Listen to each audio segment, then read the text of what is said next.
Muy buenas tardes, bienvenidos, bienvenidas. Good afternoon. Welcome to the Círculo de Buenas Artes. As the director of this institution, for me, it is a great joy to welcome this event on the new agenda for peace, our commitment to the world, that comes at a very important moment. I'd like to thank the coordinator of Organizations for Development and its president, Javier Ruiz Gaitan, for organizing this event here in the Círculo. For us, it's an enormous pleasure to collaborate with initiatives like this through our program, the Solidarity Circle. We have people among us like Yusuf Mahmoud, the ex-General Secretary of the United Nations, Andalini, an expert advisor of the UN on peace, security, and women's participation in conflict resolution, the Secretary of State of Culture, the Special Mission for Maintaining Peace, the Ministry of Foreign Affairs, and of INJUVE. Also, they've advised me that I'm here as the frontman for the Minister of Foreign Affairs, who has sent a video, and it's always a great pleasure to receive here, whether virtually or in face-to-face. I want to mention why it's so important to us to house events like this on peace. We are in the moment since the Second World War with the greatest level of conflict around the world. For the number of conflicts, there are 67 conflicts actively in process right now. And especially because in the political agenda of many Western countries, and specifically in the European Union, we're hearing a very complicated and problematic debate about rearmament and the security policies in our societies. The Círculo, as you well know, is a private, non-profit, public interest entity entirely independent of any political power or public power, and it has always held a very strong position in favor of peace in general, and the uses of culture for upholding and maintaining peace. I'd like to remember here an event that took place maybe 2 months ago on March 18th, in which I was also involved, and Ana Barrero, the director of IPAS, was also involved, someone deeply admired by our institution, led by Felipe Mayor Zaragoza in his honor after his recent passing away. And due to this prodigious public figure in public life in Spain, one of his essential issues was looking at peace. Many recall the contradiction that Mayor Zaragoza posed in the words of Cicero, si vis pacem para bello. If you want peace, prepare for war. This mantra of international political policy was corrected by Mayor Zaragoza. Si vis pacem para verbum. His twist on this mantra was, if you want peace, prepare the word in its broadest sense, artistic, philosophical, cultural, diplomatic. So we prepare for the word. And we make a strong defense of the word in all of its forms. The institution Demos Paz, founded by Mayor Zaragoza himself, which promotes peace, nonviolence, and democracy, this multidisciplinary institute promotes a culture of peace, because we have to remember that not all culture is a culture of peace. Making an effort on behalf of culture doesn't necessarily mean on behalf of peace. I want to highlight here something that I consider a possible peril. My country, Italy, is currently promoting an international policy to recover the work of Gabriele D'Annunzio, one of the inspirations of fascism and one of the principal defenders of militarism in Italy between the First and Second Wars. They are taking intellectuals and diplomats around the world, like Maurizio Serra, who have written books titled, for example, The Armed Aesthete. Why the aesthetes, the artists, should be armed and become an instrument of war. So this is a culture, an example of culture that is not of peace. And against that, from cultural institutions, we have to defend a culture of peace and against violence. And so we want to highlight that here in the Círculo, we are always open and welcoming to initiatives like this one that promote the peace in dark moments like the ones we're transiting right now. Thank you very much. And I give the floor to the Minister.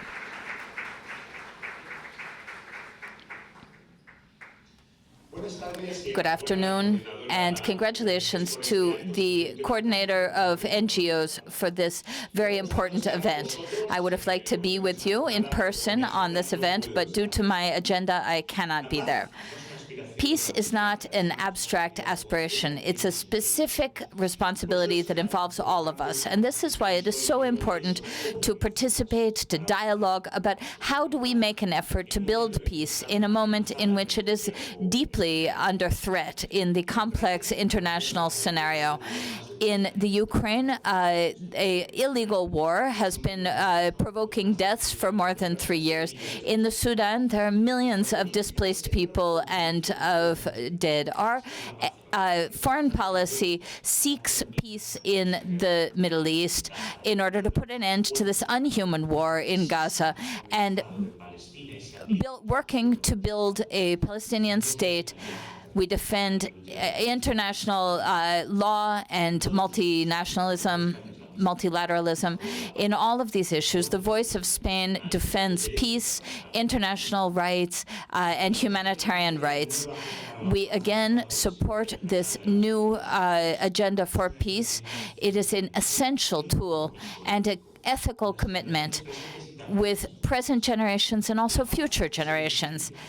Peace is the end of our path, the commitment and the activism that you here today have demonstrated. The task of peace is for all of us, and I encourage you, all of us, to bring together our efforts, our will, our reflection, and our proposals to achieve this. Thank you very much for this initiative, and I wish you a very productive day together. Thank you.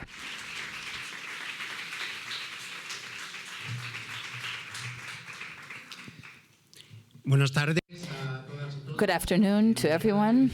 It is a joy to me to be talking about something as urgent and as important as the construction and maintenance of peace. I would like to thank all of the people and organizations that have come together here, also all of those that are following us by streaming. I'd like to thank Valerio, the director of the Círculo de Bellas Artes, for his words, and I'd like to thank the Circle for welcoming us and bringing us in. I'd also like to thank the minister for his video and his words. It is good to see how the Spanish position and the Spanish government is defending international cooperation in a moment of ferocious cutbacks around the world, the defense of the multilateral system and the United Nations. Today we're going to reflect on everything that lies ahead of us to do and the enormous efforts that are required to do this. And the fact that he invites us to come out with specific proposals to push forward this effort of peace. I'd like to mention here the organizations that have made possible this event, that have promoted this event, AIPAZ, the Movement for the Peace, and the coordinator of organizations for development that I presently represent, for their commitment to peace, for their insistence that another way is possible, their knowledge that rearmament and defense and militarism are not the way to generate peace. From here, another very important message. All afternoon, we will not be talking about peace as the opposite of war. Peace is not simply the lack of open armed conflict. Peace is the defense of human rights of all people, irrespective of where they are, irrespective of borders, fighting for societies that are cohesive and united with environmental, gender, social, and economic rights. Understanding the causes that underlie violence and conflict, the elimination of all forms of violence against any person. And within this broad vision of peace, we will be discussing this proposal today. Peace is a global good that must be defended. It must be worked on at a global level, but also at a local level. Earlier, Valerio mentioned other events that have been held in this venue. I remember specifically a movement in our country called the Pact for Convivencia or Cohabitation. When the conflict arose in the Ukraine, we came together, and there was a slogan that said, "The art of living together in peace."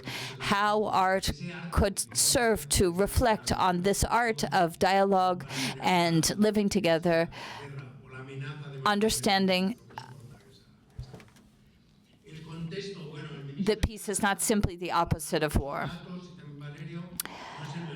The minister and Valerio have pointed out that this is not the best moment for us. There are an enormous number of open armed conflicts at the present. The number of refugees or people that have been displaced and forced to abandon their homes has reached historic heights. We're seeing an attack upon cooperation, upon the multilateral system, upon the function of human rights defenders, feminist movements. We're seeing the criminalization of organizations, the closure and shrinking of civic spaces and democratic rights around the world. More than ever, it's necessary to talk about the construction and the maintenance of peace. We cannot talk about development, we cannot respond to the growing humanitarian needs if we do not build peace. In this context, we also have to understand the incoherence of policies in many countries, which on the one hand promote development and on the other are working towards a militarization that works against those very efforts. So we're calling to states to work towards greater coherence. In 2024, the military expenditure in the world increased by 9.5%, the greatest increase since the end of the Cold War. If we look at the data from CAD, we see that there's been a fall in money for cooperation. We know that the true way towards peace is investment in cooperation, in solidarity. Within the state, this effort to achieve a 2% expenditure in defense, this will exceed 2% of the gross national product.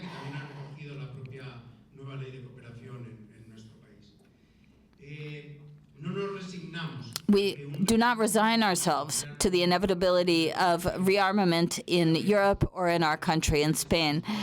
All of the people who fight for peace and the organizations that are here today, we know that there's another way that is more sustainable, that is more just, and more peaceful. And we're going to talk in specific proposals. Investing in peace is different. It's investing in reducing inequalities, defending the dignity of all people, breaking the logic of borders, and this notion that the most important thing is my thing. In a world that is interconnected, that has been artificially divided by borders, this social cohesion, the investment in justice, in social, environmental, and economic justice lead us towards peace. And so this brings us to the new agenda for peace that gives us a framework for talking, for encouraging civil society and governments to take decisive steps towards a culture of maintaining peace. It gives us a framework with specific proposals and a space for reflection.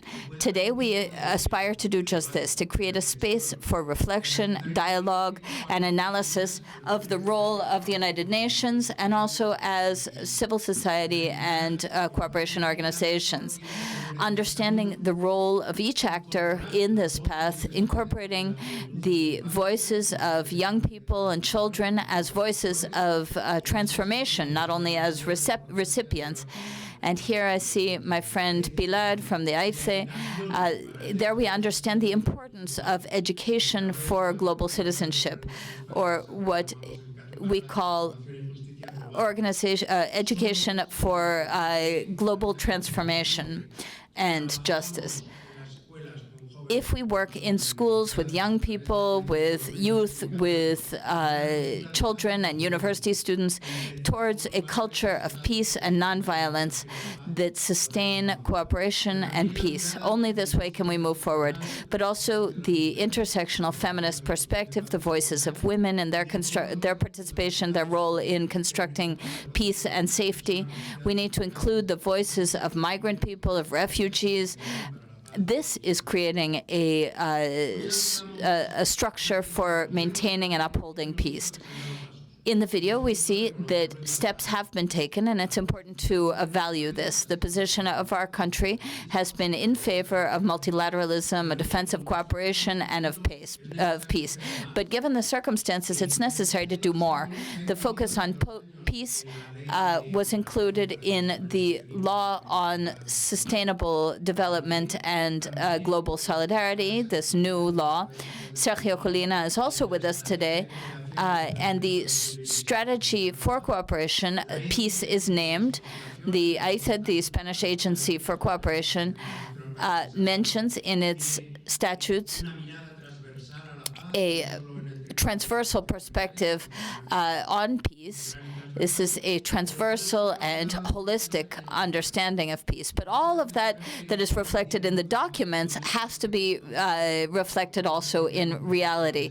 And so we need to talk about the specific and concrete proposals that we will put on the table. So I would like to encourage all of the actors to work on this path to peace.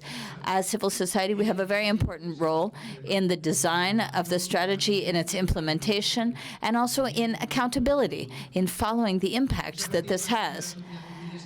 The role of civil society is essential in democratic societies, and here we make a call to all of the organizations of civil society to participate from the very first step, from the design of these proposals. Over the coming 2 months, we will be discussing very interesting matters. I'd like to thank Joseph and Sanam for being with us today, for evaluating the role of the United Nations and how, in the rupture of global consensus that we are experiencing at the present, how this new agenda for peace could really be different and help to generate a cohesion and a consensus in the path together towards peace. We also see the role of civil society, the role of women in the construction of peace and safety. And in this roundtable, we're going to look at what challenges, what proposals can we put on the table to move forward in this national strategy for peace. We hope that this is just a first step, and we'll continue to move forward in this direction. We hope in future events the minister can join us and that we will continue working together to make this a reality. We also reflect upon good practices from other countries that have moved forward further on this path. We hope to come out of this event today with specific proposals, very aware of the great challenges ahead of us, but in full knowledge that those of us that are here today understand that the path of nonviolence is possible. There is another way. And together we will move forward towards that strategy for peace. Without further ado, I will call upon the next roundtable. We have with us Patricia Simon, the journalist, a wonderful moderator, and then we also have Sanam and Joseph with us joining this roundtable. I hope this event will be extremely productive, that we have debates and reflections. We can talk about all different perspectives in order to advance together on this path. Thank you very much. Well, good evening, everybody. Thank you for being with us this evening, for all attending here present at the Círculo and those joining the streaming. Thanks a lot, because in a moment such as the one we're living now, powerlessness, facing the genocide taking place in Gaza, perplexity, looking at the growth of hate speech, the violence we see every day. In this context, we've been talking about that we haven't lived since Second World War, so many wars.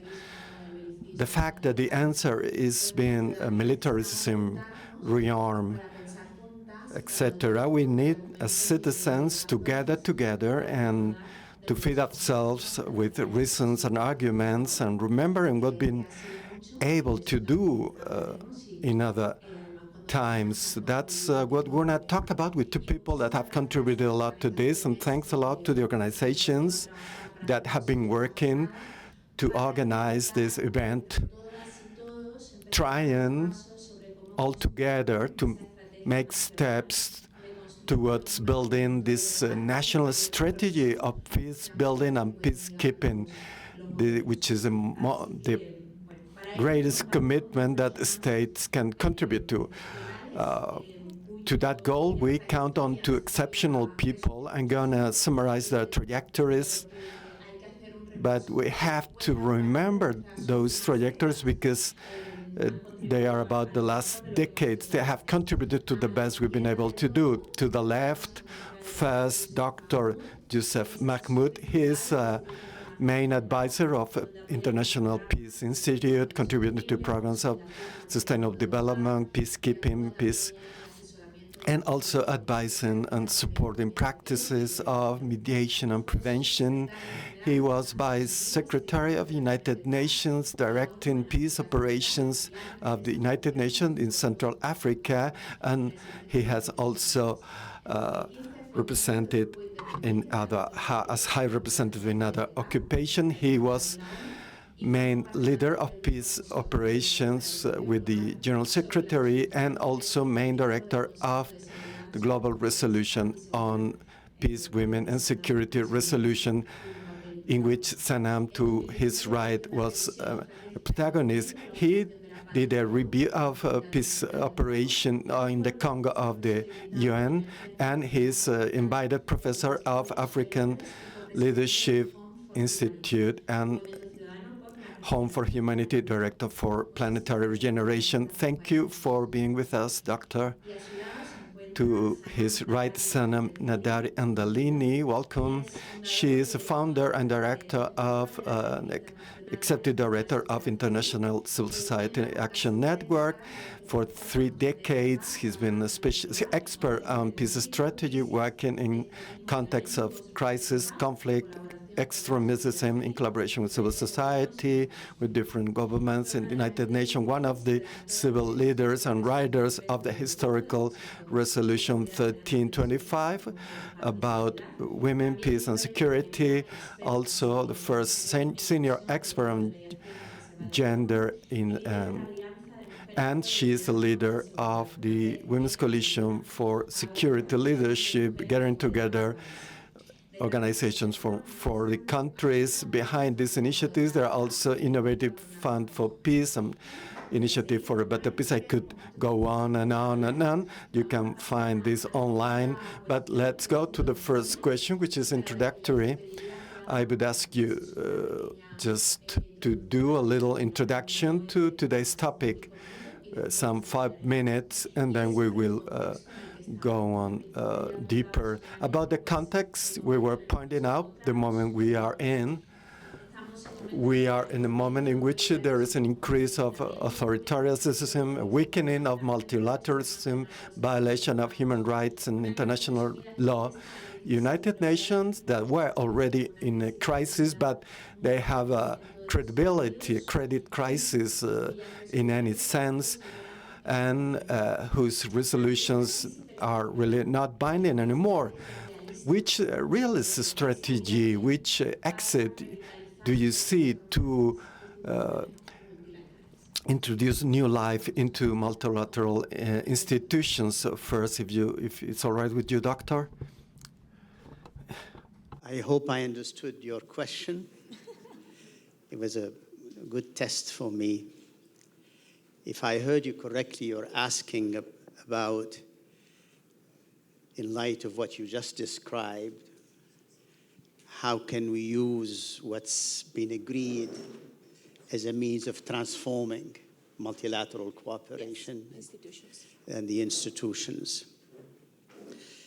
Let me just, is that what you want? How can we revitalize?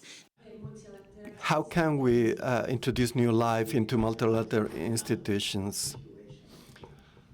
Let me preface my answer by adding a couple of thoughts on the description of where we are these days. I'm sure many of you have studied how dominant systems rise and fall. And we are in this juncture. When the end is near, or a system that is dominant is under stress, three things happen, or three things are visible. The first one, when the end is near, or when the beginning of momentous change that affects the dominance is near, the worst tends to rise to the top. So that's the first element I wanted to. I won't name countries, I won't name situations. I'm sure you can. Second symptom of a system under stress is that the elite gets divided, the ruling elite gets divided across all kinds of economic, political, and so on. The third element that betrays the fragility of the dominant system is the resort to fear and violence to stay in power. It becomes a justification. This is at a time when cooperation and collaboration is more needed than ever. And people look at international institutions to help us navigate this transition from something under stress to something that can help us collaborate and cooperate. And that institution that is dedicated to peace is called the United Nations. How many of you have heard of the United Nations? Never mind, sorry. So that United Nation itself is under stress because it has some birth defects. It was not organized for the global majority. It has in it an institution called the Security Council, which is actually the Insecurity Council. It was not designed to promote peace. It's just designed to keep peace between the powerful. And so that institution, as you can see and hear, is, to put it charitably, paralyzed. And sometimes the source of the problem instead of contribution to the problem. This is just one birth defect. So I just want to quickly demystify this myth which we call the Security Council. But this being said, the United Nations is all that we have, imperfect as it is. And the current Secretary General and the ones before him, let's hope it will be her soon, have promoted ideas for reform and change, to revitalize these institutions. But these reforms, I'm not going to tell you already something you know and you can read by yourselves, including all what is needed to bring about peace, which Director Gaitan mentioned, so I won't get into that,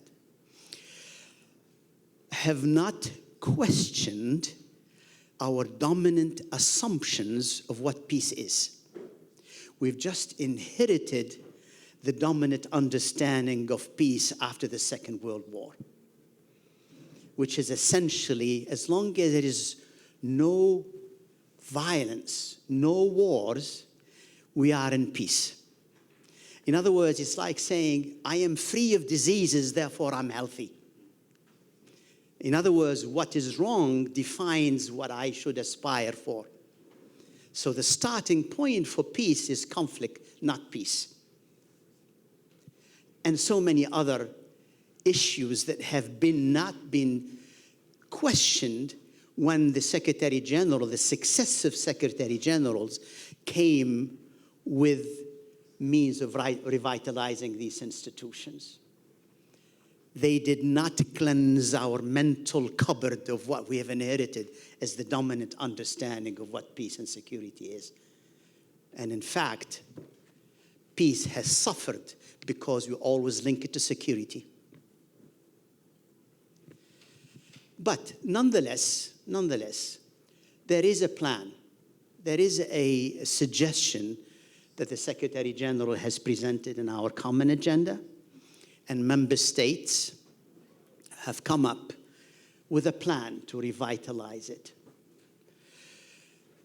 That plan, called the Pact for the Future, that has two annexes, one that deals with technology, the other one deals with future generation, is really the least common denominator. It's all what member states can agree to.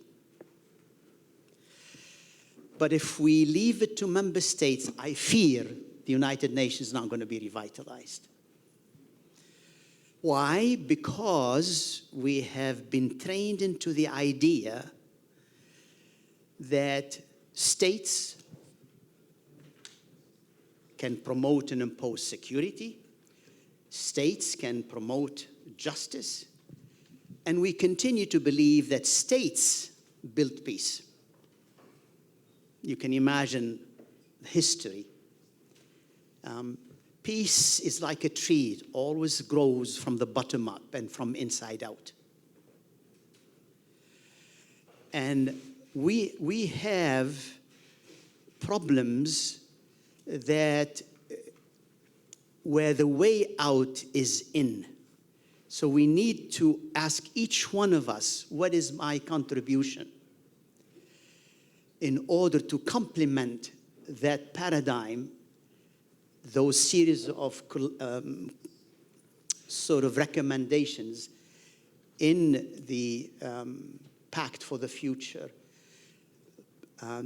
Civil society has had a role. Civil society made a number of recommendations, but unfortunately, we need peace entrepreneurs among each one of us in order to complement that state-centric policy document, which is essentially a palliative care. You know, when someone is under stress, you sort of prescribe a little medicine to help it survive. And we have only one United Nations. We don't have another boat to take us to the other side.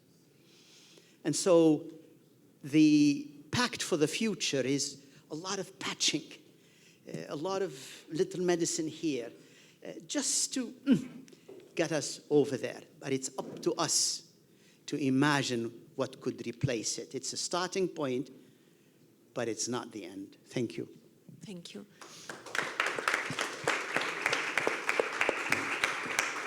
And Sanam, in your opinion, what are the main reforms that should be adopted to? Thank you. First of all, it's lovely to be here.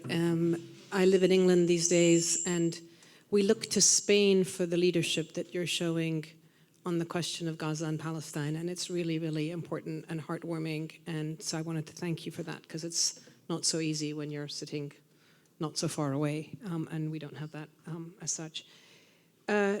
What reforms? So first of all, let me just sort of add to what Yusuf was saying. I think that what our states are unwilling to acknowledge is that, yes, we're in an era of a reverse, or let's say a return to the era of big power politics and authoritarianism, whether it's your Putins and Erdogans and others, and Mr. Trump. But, you know, somebody said recently, strong man politics. I actually call it weak man politics. I don't think it takes, you know, strength to be sitting there behind a desk bullying and getting other people to drop bombs on other people's kids. So we have that problem. It's a reality. And we have another problem, which is transnationalism. So whether it's transnational spread of identity-based movements that are trying to polarize our pluralistic societies. 10 years ago, you know, the focus was on the jihadi movements, the Islamist movements. Today, the threat to Europe and to the United States and the West, if we want to just focus on this part of the world, is the white supremacy movements. They are connected, they know what they're doing, they have a plan, they have a vision, their strategy is very clear, they are locally rooted and globally connected. They tap into people's aspirations, they tap into people's grievances, they polarize us, and so on and so forth. These are all things that you're probably very familiar with. This problem is not going to be resolved with tanks and missiles and drones and guns and bullets. Because if it were to be resolved by that, that means we would have war in our own homeland, across Europe and so forth. So that problem is not going to be solved in this way. That problem probably isn't going to be solved by the UN either, right, in its larger form. Because the UN is based on the premise of sovereignty of state and non-interference. And we're talking about internal and transnational issues. And actually, if you look at the problems of Syria, Libya, going back through the 1990s, the reason why the UN has struggled, if not failed, in addressing many of these conflicts is because it's been strapped by its own limitations. If we think of the UN as an organization of member states, where the state were meant to acknowledge state sovereignty, that means when a state is killing its own people, the UN is somewhat limited. Right? That's why we went in 25 years ago with the Women, Peace and Security agenda with a message of women build peace. We didn't go in saying women are victims. We didn't go in saying the Security Council needs to be now involved in gender equality. We said, Security Council, you're unable. You are limited in what you can do in Liberia, Sierra Leone, Uganda, and various other places in those days. It is locals who are rising up. It is local women who are taking on the responsibility to mitigate, mediate, etc. And together, we can do something if we actually think of the ecosystem in a holistic way. So those problems that those countries faced 20 years ago and have now spread to other places and the wars and so forth, we're now beginning to see in our own backyard. So the UN, as it stands, is not able to deal with that. That said, as a civil society practitioner and someone who's been in and out of the UN and have a high regard for the UN, one of the things that I aspire and I think about often is that the Charter of the UN starts with we, the peoples of these United Nations. We, the peoples. We matter. And the Universal Declaration of Human Rights, which is, again, part of the Charter, matters. And yet it's been sidelined, slashed to bits, ignored, trampled over, and so forth. But if it had been at the core and at the meta level of what states were meant to do to be members of the UN, we wouldn't have the problems that we have now across the world. If people had dignity, if they had the right to shelter and food and all these things that are basic, right? We wouldn't necessarily have many of the conflicts that we have. So I think that we cannot sort of, as we think about reform, we mustn't throw out the good bits with the bad bits, number one. Number two, what I would say is that what we're seeing repeatedly is that, as Yusuf said, the Security Council is the unsecurity or the insecurity council. The permanent 5 members are not only implicated in the world's major wars, they are profiteering from those wars with their sale of their arms. So that body no longer has legitimacy in the eyes of many of us. So what is it that we need to be doing?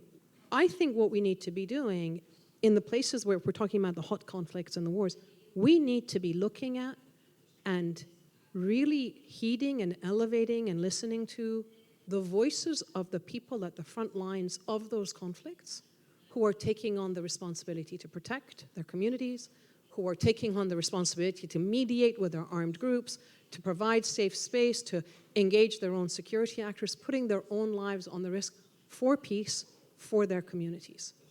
Literally, they are the least powerful who are taking on the most responsibility, whereas the most powerful have abrogated all of their responsibility. So as journalists, as societies, as governments of the UN, who are we going to listen to? Who cares about peace? And this, I think, is when you start asking that and you start to look at the world from that lens, it becomes really simple. Who should we be engaging and empowering, and not empowering, they're empowered, enabling? In my work, what I see is that very often it is women-led peace-building organizations. I have partners who were poets, teachers, engineers, who became peace actors. They are actors in the theater of conflict, except that they happen to have chosen not to use weapons, not to use violence, but to create islands of peace and create spaces of enabling and teaching their own communities and their own compatriots that we don't need to kill each other. We can talk to each other. We can resolve conflict through dialogue and collaboration and so forth. So in the places where we have these conflicts, we should be really emphasizing and supporting and enabling and bringing them and really elevating them. These days, what happens in the last 25 years is that we have taken any 2-bit militia, the minute they're violent, we bring them into a peace process. We bring them to Doha or somewhere, and we put them up in 5-star hotels, and we legitimize them even further. So we're legitimizing violence.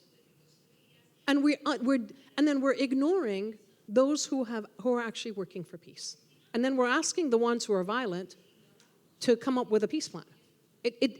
There's so much illogic in the way that we're functioning. So we have to rethink this, and we have to look at it through the lens of the peace actors on the ground and what they're telling us. So that's in those contexts. And then I think bringing it back home, Europe, maybe we can talk about this in more depth. Europe, to me, is one of the most extraordinary examples of reimagining and recreating ourselves from a place and a point of geography in the world, which is quite small on the world map, but was such a source of violence for hundreds of years, within Europe and globally. And in 1945, there was a moment where Europe stopped and said, let's give future generations something different. That was an extraordinary moment. And we are now at exactly that inflection point on this continent, both for the continent, but as the continent and how it deals with the rest of the world. And I think that there is both a responsibility and an immense opportunity to be imagining what that peace is and what that agenda for peace can be. So we can talk about that.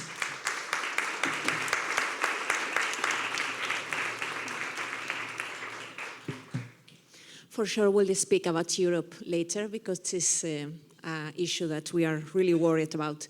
And Yusuf, could you explain why it's so interesting the new peace agenda, this new paradigm of peace that you are working, and more people on it, and how could we apply it to our model in the national strategy?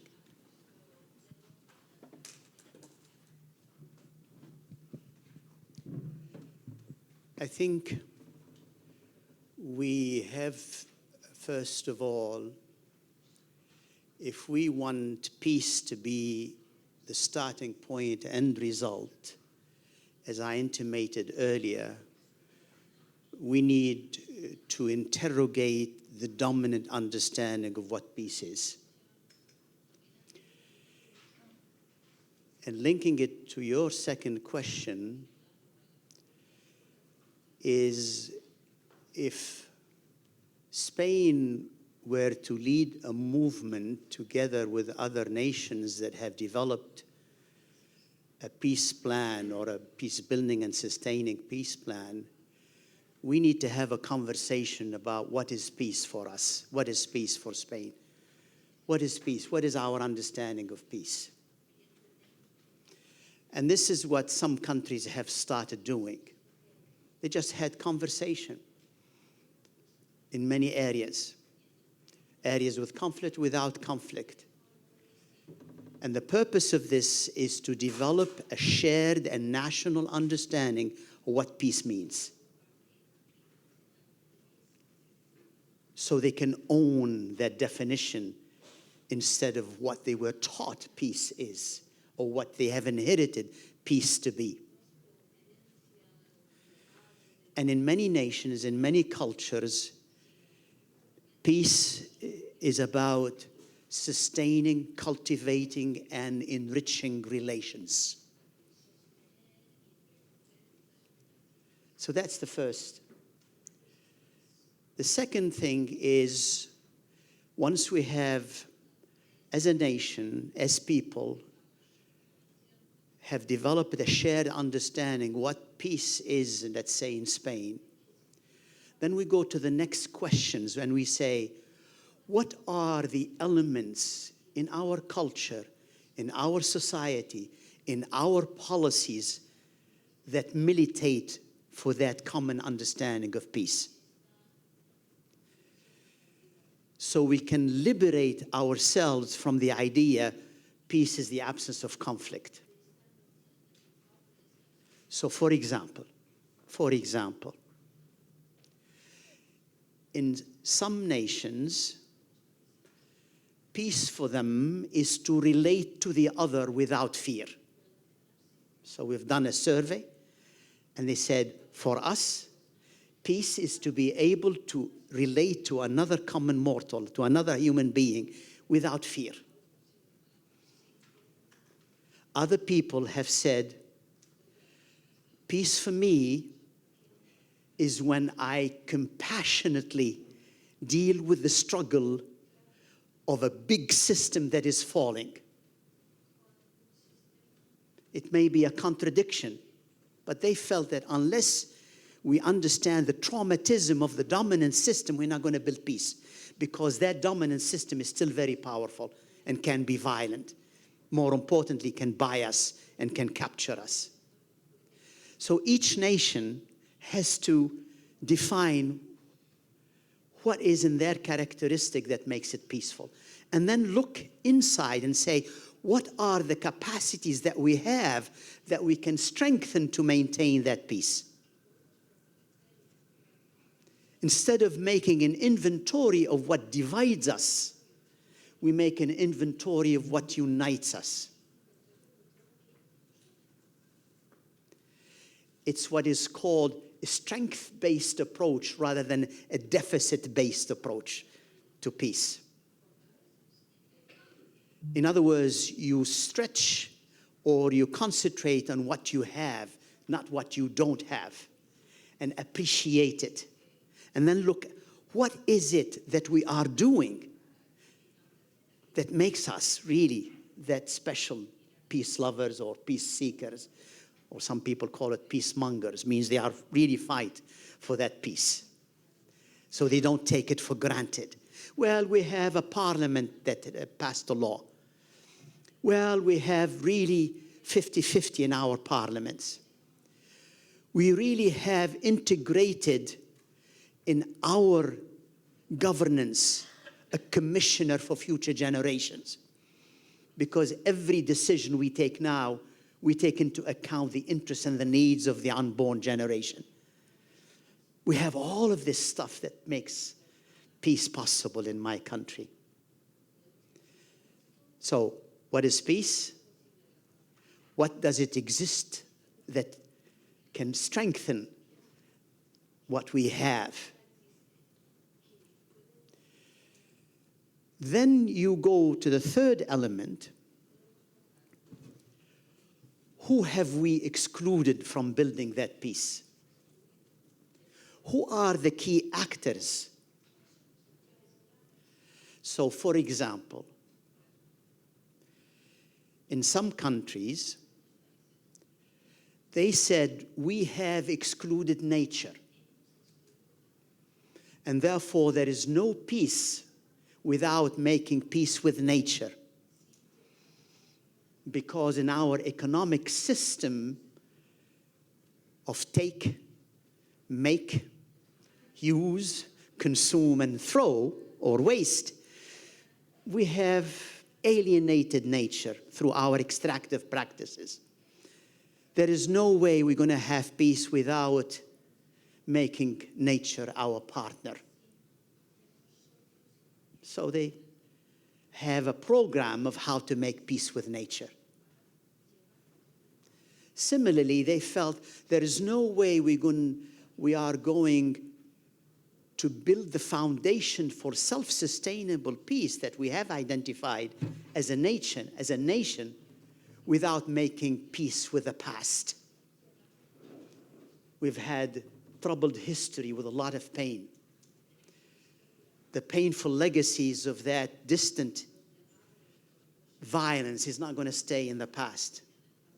Will haunt us in the present and will continue to haunt our generations. So unless we make peace with the past, that peace that we are enjoying is fragile. So not only do we make peace with each other, but we have to make peace with nature and make peace with the past. So these are elements. Of course, there are so many other prescriptions you can read about in our common agenda. You can read about into the Pact for the Future. But they are institutional. I'm not saying and they are wrong, but there are institutions that dictate what they think peace is. So each nation has to own its own definition of peace and look within at the structure that reinforces it and the legacies that we need to be aware of so that peace is self-sustainable. In these times, and I'll end up here, in these times, all of us as citizens, we the peoples,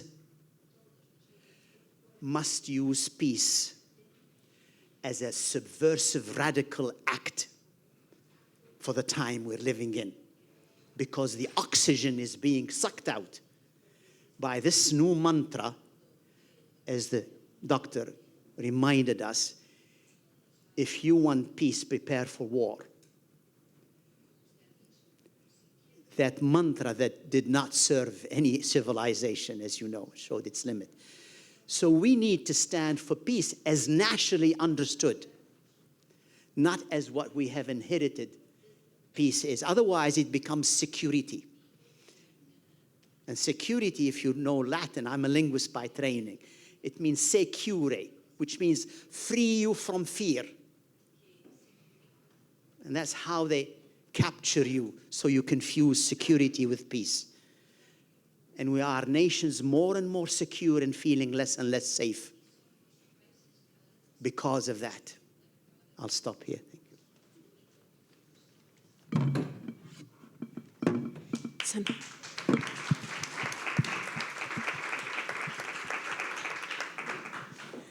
Sanam, you were one of the experts that developed the 1325 resolution about women, peace, and security. And how do you think we could use this example and this law for the national strategic to guarantee that women and refugees and migrants participate in the national strategic for peace? Thank you. So what we did at the time, actually before we even thought about having a resolution, was we had the first meeting historically in London in 1998, where we invited women from war zones around the world.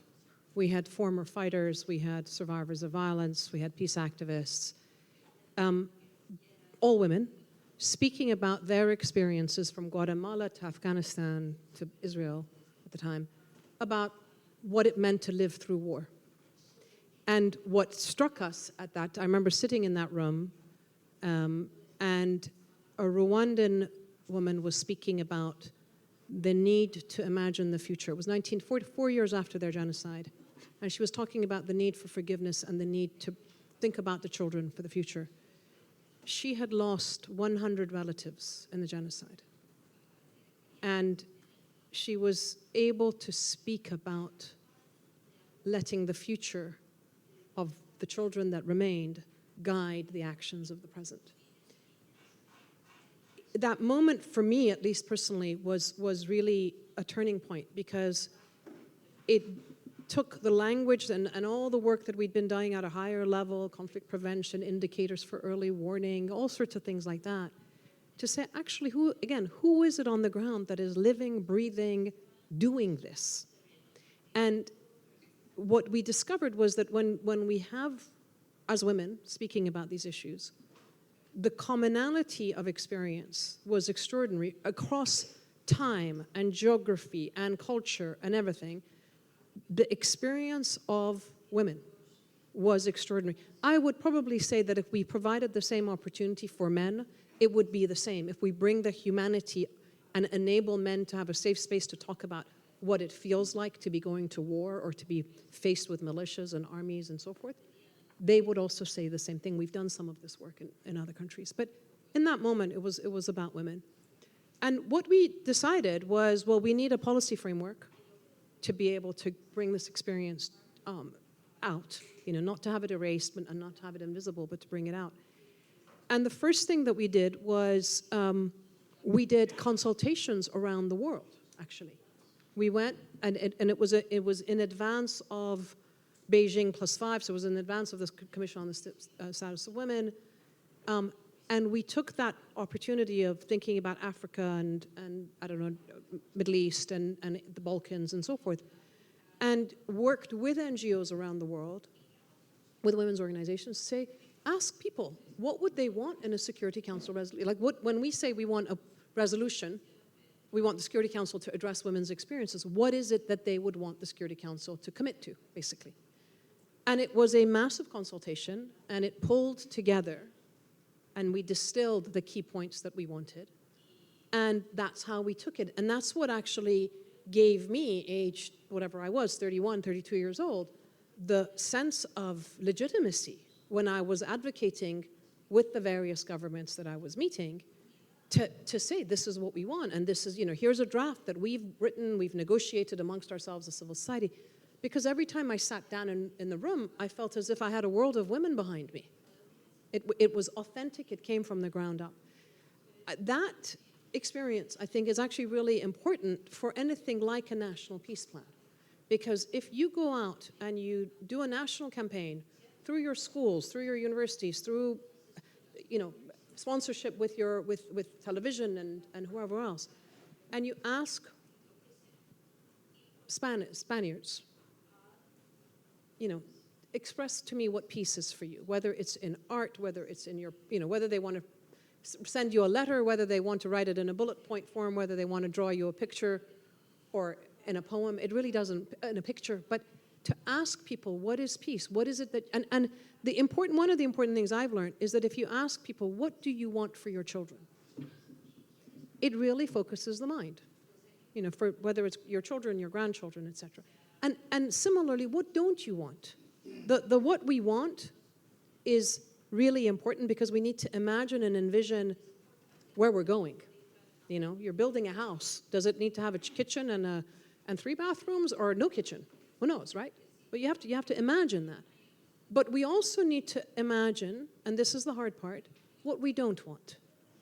Because what happens is that most of us carry on and we just hope for the best. We're hoping for the best. But actually what we need to do is strategize for the best. We need to anticipate what bad could happen, to be able to see it starkly in front of us, to say, I don't want to go there, I want to go in this direction. In my work, one of the things we do very often is we use graphic illustration. We ask Afghans, we're here today, what's your vision for Afghanistan, in 2030, and what's the nightmare that you have? And just populate it with images. You can do that online, you can do it, but to start a dialogue or a national conversation about what we want and what we don't want, I think is very important, because then it becomes owned, the process becomes owned by the public. That's one thing. The second thing I would put on the table is that, and this is going back to my original point about Europe, the architects of Europe post-World War II thought about the plurality of Europe as Spanish, German, French, how we're going to get together. We have Eurovision, we're going to have football. There are all sorts of ways in which we were going to compete, but in a friendly way, right? We were going to channel all the animosity, if you want. Let's do it through Eurovision, okay? We're not going to give any points to the British because they did Brexit. Fine, that's great. We don't need to go to war, we just give them 0 points. That's great, right? But today, the Europe of today isn't just traditional Catholic Spaniards and traditional Protestant Brits and so forth. It is also people like me. It's many people like me. I'm Iranian by background. My children are half Italian, half Iranian. In France, in Germany, in Spain, we have the world. The world, many years ago, Europe went out to the world and colonized, and now part of that world is coming back to Europe for various reasons.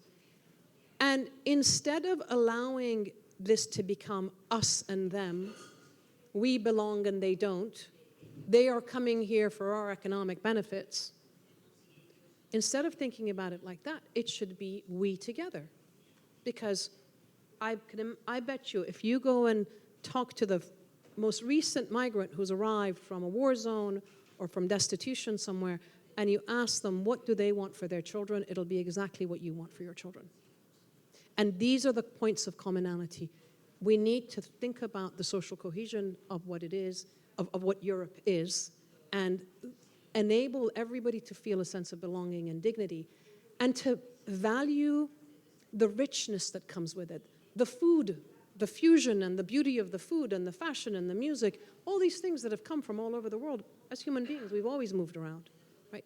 So it's a time to also imagine the peace where somebody like me coming in today feels belonging. They contribute and they belong, and they feel that their kids are going to be able to live in dignity.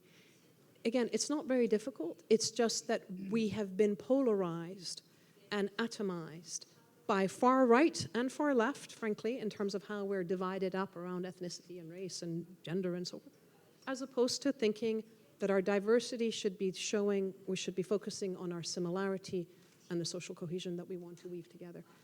I think it's possible, and I think that the world of the arts and the cultures and music and sports and all these things are ways in which we can do this very, very well. But we need to not take it for granted. We need to understand that this is the future of Europe is this multiplicity, and it's fabulous and it's beautiful, and there is space for everybody, and not give in to the fear that they're trying to stoke, and it's coming from many sources. Thank you.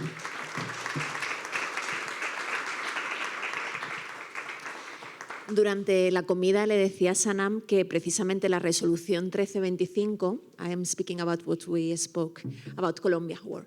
La resolución 1325 fue uno de los momentos más ilusionantes para quienes trabajamos conflictos y negociaciones de paz, porque cuando comenzaron las negociaciones de paz entre el gobierno de Colombia y la guerrilla de las FARC, ese tejido apasionante de la sociedad civil colombiana, conformado mayoritariamente por organizaciones de mujeres y que se había desarrollado durante décadas y de las que habíamos aprendido tanto sobre cómo se podía llevar a la Corte Interamericana de Derechos Humanos causas novedosas y hacer justicia, fue apartada de las mesas de negociación. Ni las FARC ni el gobierno las incluyeron, y fue precisamente el trabajo de esas organizaciones en colaboración con el Movimiento Internacional de Derechos Humanos y con las Naciones Unidas también, impulsando desde atrás, el que no solamente consiguió que se incorporase a las negociaciones,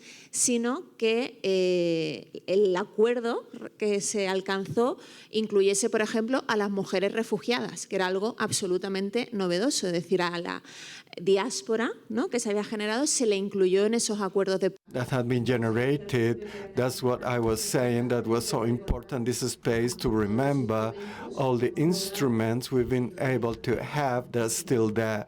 We have to keep on applying. Second question that has been raised in both interventions is about imagining and reimagining this recuperation of the horizon, about being able to create a desirable future. So before the Q&A with the audience, for you to ask whatever you want, I would like to ask you about those examples from countries that have developed peace initiatives, peace strategies, or they are in the process of doing it, that are inspiring, in your opinion, that are worthy of being mentioned here to inspire us, and which economic, social, institutional conditions are needed for a country to make the step of committing to a peace strategy. Which countries that have developed these national strategies are for you important or significatives that you would like to speak about them? And what are the conditions that we need in a country, economically, politically, institutionally, to develop this kind of national strategies for peace? Thank you. Yo entiendo español más que lo hablo. Gracias. Yeah. There are different countries, and I think Spain, in my humble view, I am your neighbor. I come from Tunisia. And so I came because I think Spain is not waiting for conflict to be a leader of peace.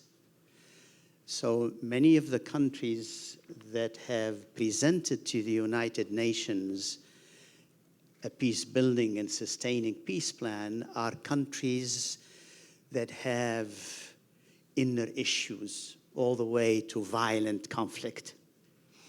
I'm talking about Kenya, for example. Sweden has a peace-building plan because it has internal contradictions. And so there are other countries who developed peace-building plan but remained at the institutional level, at the state level. They have structures, they have youth representatives, they have, and so it remained a state-centric approach.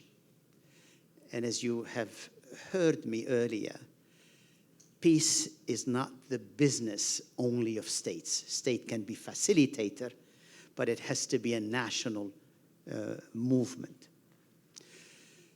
And so in the case of Kenya, for example, one of the institutions they have created is national structures for peace.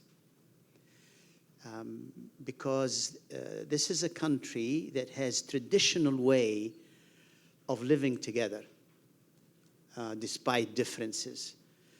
And so they have capitalized on that.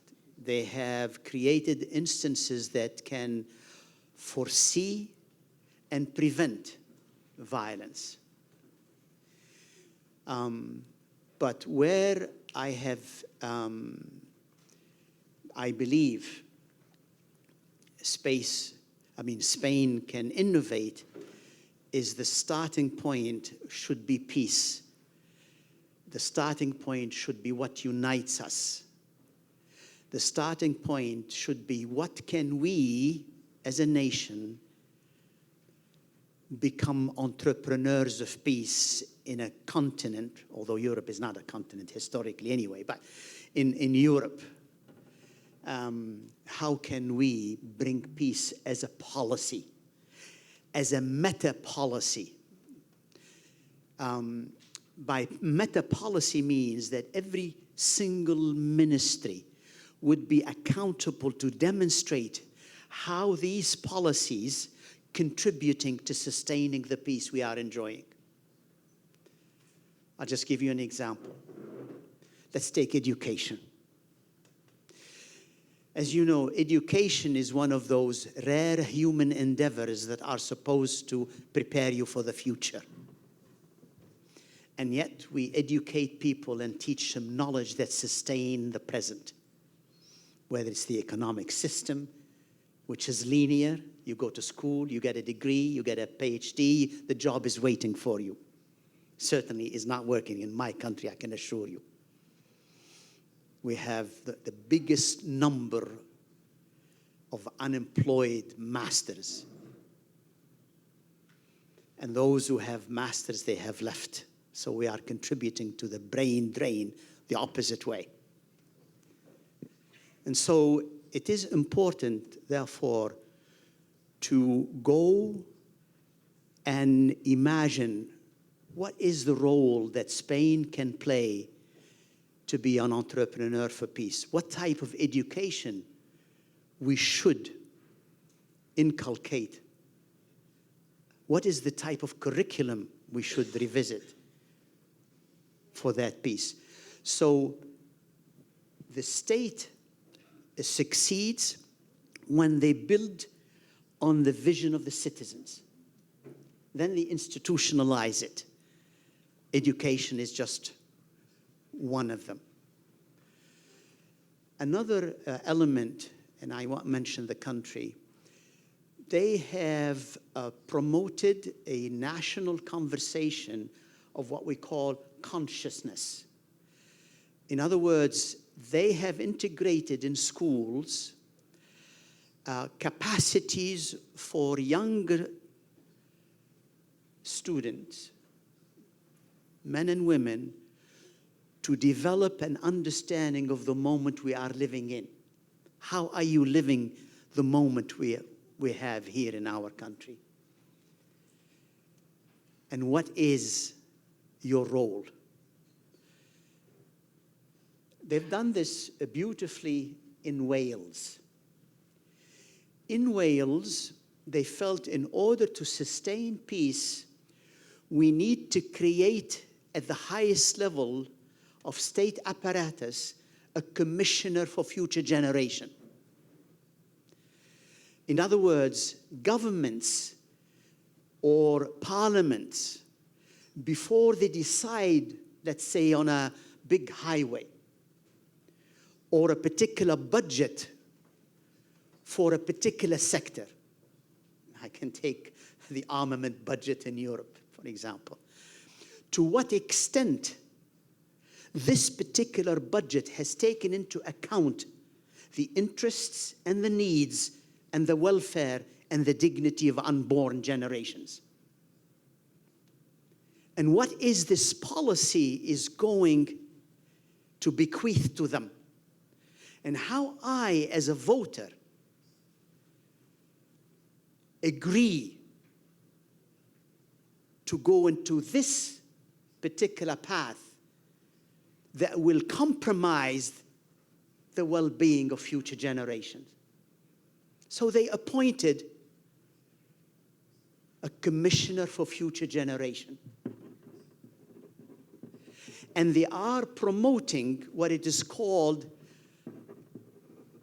a generation of good future ancestors.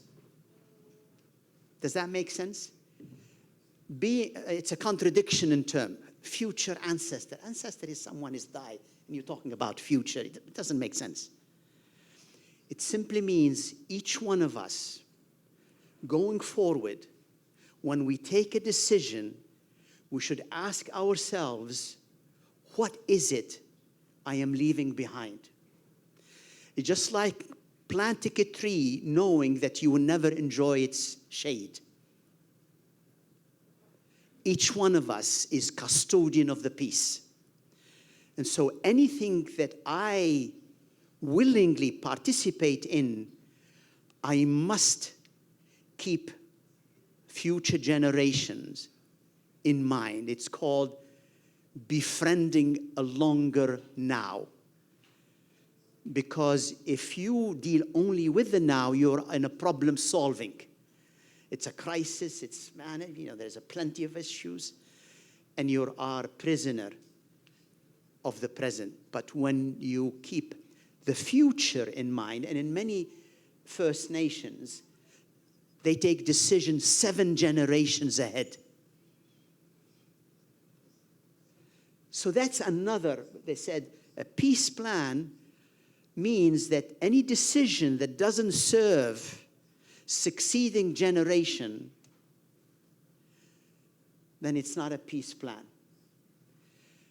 I will not mention another nation. Another nation, just one last example, are pondering, are sort of deeply saddened to know the multi-generational legacies of trauma the wars in Gaza, Ukraine, and Sudan is going to leave for them and their children and grandchildren. Because it's not going to stay in history, it will haunt. And so they're saying, if we want peace in the world, we need to be ready for dealing with that multi-generational legacy. Otherwise, they feel that all the nuclear testing that took place in deserts are still haunting us. Imperialism and colonization and slavery still haunting us. And what we're going to inherit from this war will further haunt us. So for them, peace is about healing. And so what type of medicine we need to prepare now to immune our children and grandchildren in such a way that they will be able to deal with the multi-legacies of trauma these wars will bequeath us, because they're not going to stay there. So that's another way of thinking about peace. Peace is about healing. As humans, we need to understand each other and address the painful legacies of our common past, whether we are a victim or a perpetrator. And then these particular nations are engaged in these difficult conversations for healing purposes as part of the peace plan. Thank you.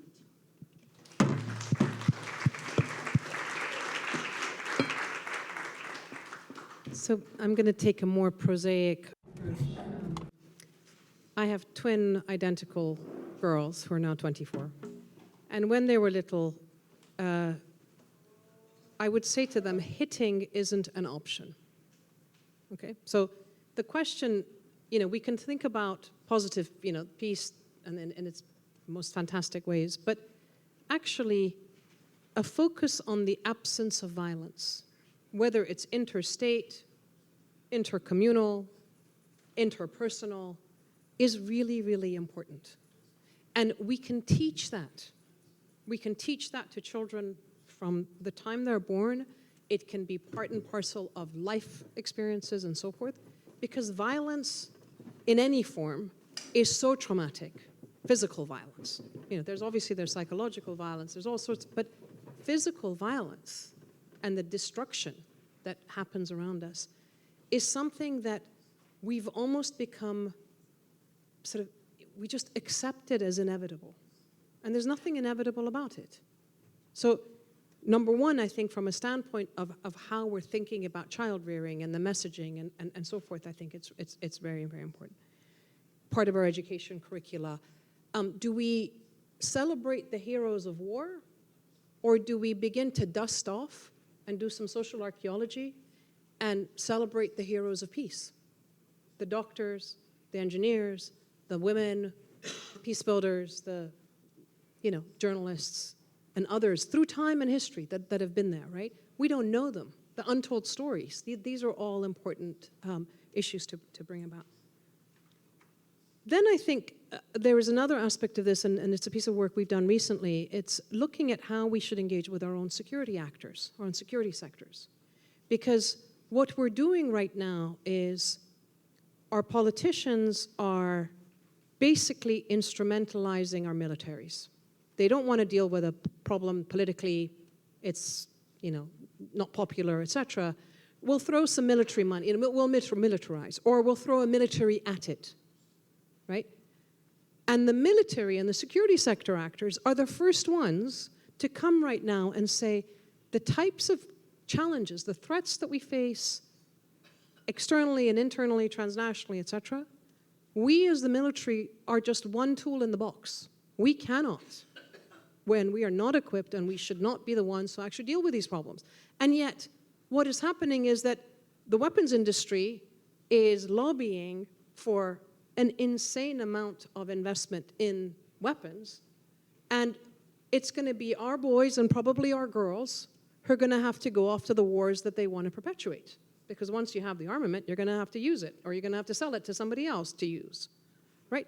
So I actually think we need a dialogue with our security actors around what they think they can do, what they think they can't do, what other aspects of society they need. In the NATO policy on women, peace, and security, one of the strong things that comes out is a resilient civil society is really essential. And yet, what is happening right now is that the little funding, the tiny amount of funding that it went to civil society is being slashed. So we're actually destroying the very essence of what it takes to have a peaceful society, right? So these are some of the things that on a very practical level we need to be thinking about. And then I think that it's not only about, if we're investing in militarization, it takes us a certain way. If we're investing in peace, it will take us in a different way. And this question of education and unemployment and so forth, imagine if just a percentage of the resources that we're going to militarization right now, we're going to be put towards biotechnology, environmental innovation, film, artistic production, creativity, all the things that are actually part of a broader culture of peace. Right? It's so, sadly, it's so cheap compared to the cost of a tank or one missile, and yet we're slashing it and we're shoving it into the military pot. And so to me, one of the issues, and again, I learned this from the South Africans in the 1990s, was that we as citizens also need to start questioning the whole narrative of national security. Because national security remains in this very exclusive, very expert, hidden universe of these folks, but it's actually probably dominated heavily by the weapons industry. And we need to pull back the curtain, and we need to democratize, in the same way that we're saying, let's democratize the discourse of peace, let's democratize the discourse of security. Let's ask people, what is it that makes you feel secure? What is it that makes you feel insecure? And bring it out, right? And I can guarantee you, in the places that this has been done, what happens is that instead of humanity being securitized, which is the direction of travel right now, security becomes humanized. It becomes about street lighting and clean water and shelter and police officers that you're not afraid of and things like that. So I think that's another aspect of democratizing national security and opening that space and beginning to question what are the sources of influence around why all of a sudden, with a snap of a finger, we have an $800 billion euro budget for militarization when Europe, until 2 years ago, was saying, gosh, we don't have enough money for anything else, right? So these are also things that we have to do, and it is about empowered citizenship. It is about citizens recognizing that when you have the freedom of expression, it's also a responsibility. Recognizing that when you have the right to vote, it's also a responsibility, and recognizing that, as Yusuf said, across the water, in many of the countries around the Mediterranean, people have been dying for the right to have freedom of expression, for the right to have a vote, and to have a say in the future of their country. So those of us who have it must cherish it, and it's time to step up and challenge the politicians and others, or join and become the politicians. I don't know, but we need to use the spaces that we have to be part of this discourse and shaping the future. Thank you.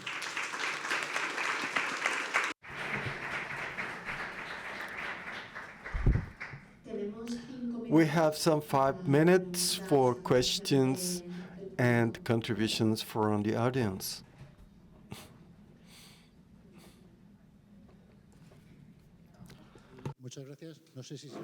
Thank you very much. I don't know if can you hear me? Do you hear me? Okay. Just 2 years ago, in March of 2023, in this very room, Federico Mayor Zaragoza was here with a group of organizations and a slogan that was "Peace in Ukraine now. The solution is peace." Sadly, with the passage of time, the situation not only has not gotten better, it's gotten worse for all of these reasons. The problem that I'm thinking about is in the present debate, when the General Secretary of the UN calls for greater expenditure in rearmament, those groups that oppose this, our voice is just not being heard. When Mayor Zaragoza organized this event to defend the peace in the Ukraine, there were various people here, illustrious people here. We invited the press and no one came. Nothing was published about it. Our proposals, everything we discussed, it's not reaching a broad public. Systematically, our voice is silenced. So my question is, what can we do to make our voice, our rejection and refusal of this militarization? There are people in the United States who are in hunger strike against U.S. support for the war in Israel. At this moment, there is no debate. There's a single voice that is heard and repeats again and again the need for the 5% expenditure in rearmament. What can we do to make our voice heard and insist upon the viability of alternatives? Just to add a little bit of context so that they understand the context in Spain, it's true that in 2023, the anti-militarist and pacifist discourse basically did not exist in the media. I think in recent years, it has had greater space. But it's true that all of the surveys say that in Spain, there's a social rejection of the increase in military spending and militarism in general. And yet in the media, and the response of the government and of the European Union has been one of accepting both the dictates of Donald Trump and of Europe. I say all of this so you understand the Spanish context a bit.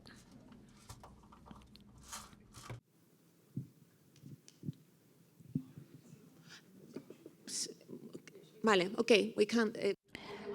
We'll take 3 questions, and then they can respond to all of them. Good afternoon, and thank you very much for your talks. I'm Manuela Mesa. I work in the Center for Research for Peace.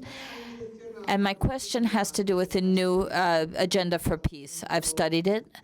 I think it's an extraordinary document, excellent document, but it has not been a document that's been able to mobilize society in such a way that the society appropriates it and turns it into an instrument. In part, this is because when this agenda was being passed, we're witnessing the genocide in Palestine. We're witnessing the violation of the human rights of Iranian women who are organized. It seems as if these are two entirely different worlds. On the one hand, there's the world of multilateral institutions, which we support and we believe they're essential. But at the same time, there's a responsibility of the governments, and in this moment, I think we need to be able to talk about peace, but specifically situating that, bringing that down to earth in the context of political decisions and government decisions. And the rupture of consensus, the violation of human rights that are being committed by governments like that of Israel. And this is not acceptable. When no one raises their voice against this, it ends up being legitimized. And these international consensus are eroded. This has a lot, and this has a lot to do with the possibility for peace building. In this regard, I think society does want peace. Society wants peace. This is not a problem. There may be minority sectors that don't, but this has to do with democracy and with something that Sanam said. It's transnational. It has to do with the rise of authoritarianism. And civil societies need to be able to pressure governments to insist on international law. So I think your proposal is very interesting, but I think we have to cite specific names of responsible governments, responsible societies, and specifically look at the Western governments like that of Germany, of Britain, that are not allowing freedom of expression. I think it's important to highlight that, to underline that, and point out that as society, as civil society, we do have things to say.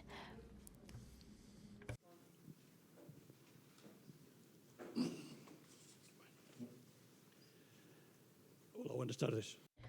Good afternoon. Do you hear me? Yes, we hear you. Good afternoon. I am an old organizer of peace movements. I was member of the committee Enlace, or Link, of the European Nuclear Disarmament Network for 5 years.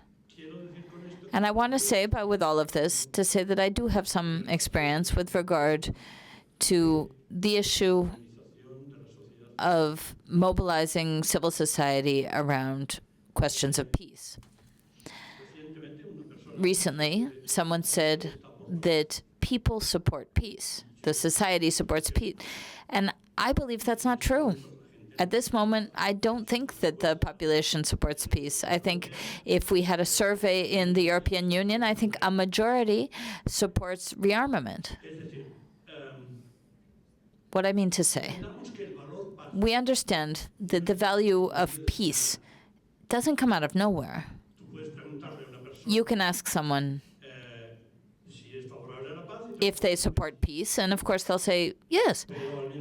But at the same time, they'll also perhaps they'll also support the rearmament of Europe. Why? Among other reasons, because the value, the idea of peace, isn't all by itself in the middle of nowhere. There are a number of other factors.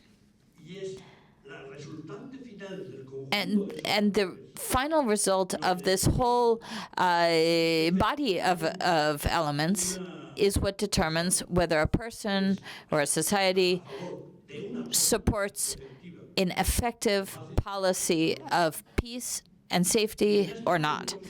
And in these moments, not only the states, but also civil society We've seen very clearly in nearby conflicts, it does not support an effective policy of peace in a substantial way. So I hate to be the bearer of bad news, but the bad news is we not only have to pressure our states, our governments, first and foremost, we have to convince civil society that the value of peace is a priority, especially in the context of conflict, and that we have to act accordingly. And then we also have to address the politicians and the states. First and foremost, we must work to see if, in relative terms, we can reintroduce the value of peace in civil society. In the 1980s, I do believe that there was a civil society that was permeable and open to proposals and an emphasis on on peace. To conclude, I would say that the objectives that we aspire to complete in this meeting are very difficult to achieve. If we only leave 5 minutes for reflection, please, in the next panel, leave a little more time for debate and reflection, please. Thank you.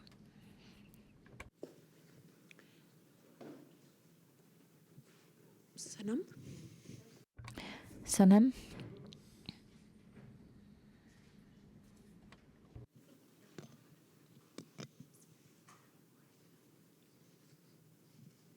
Many questions.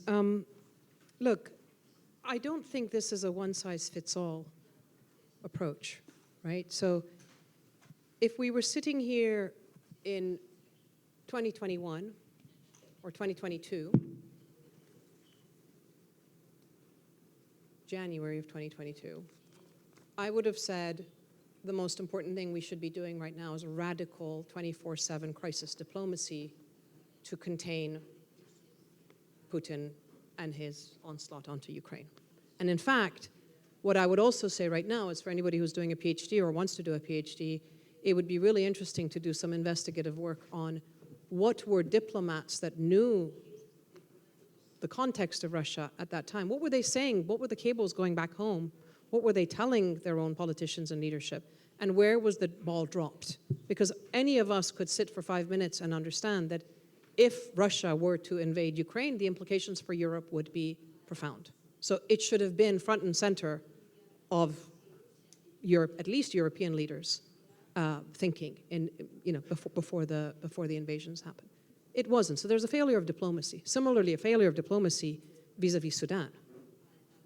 And this, to me, and I don't, Youssef may have different views on this, but to me, what I've observed in dealing with our structures and our institutions over the last 25, 30 years is that we may say the United Nations, we may say the foreign ministry of country X and country Y, but when you open the door and you go inside, what you see is that diplomats change jobs every 3 years, every 4 years.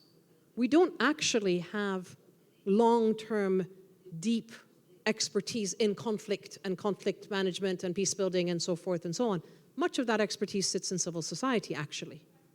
So one of the issues of reform has to be that we have to really rethink the body of diplomatic engagement that we have beyond our borders so that we're prepared for the bad guys, whoever they are, the adversaries that come out.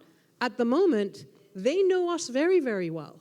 We barely know them because we're not investing in genuinely in the depth of diplomacy in the skill set and in understanding these cultures and contexts and histories and so forth. If you go back to the Cold War, because the Cold War leaders had lived through the hell of war, they preferred a negative peace, a Cold War, to hot war.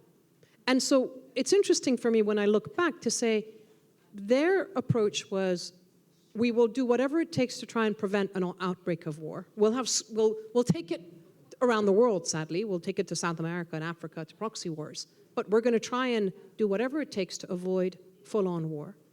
If we can't do that, we'll do sanctions. If we can't, we'll do economic and other pressures. And if we can't do that, then we'll think about, actual violence.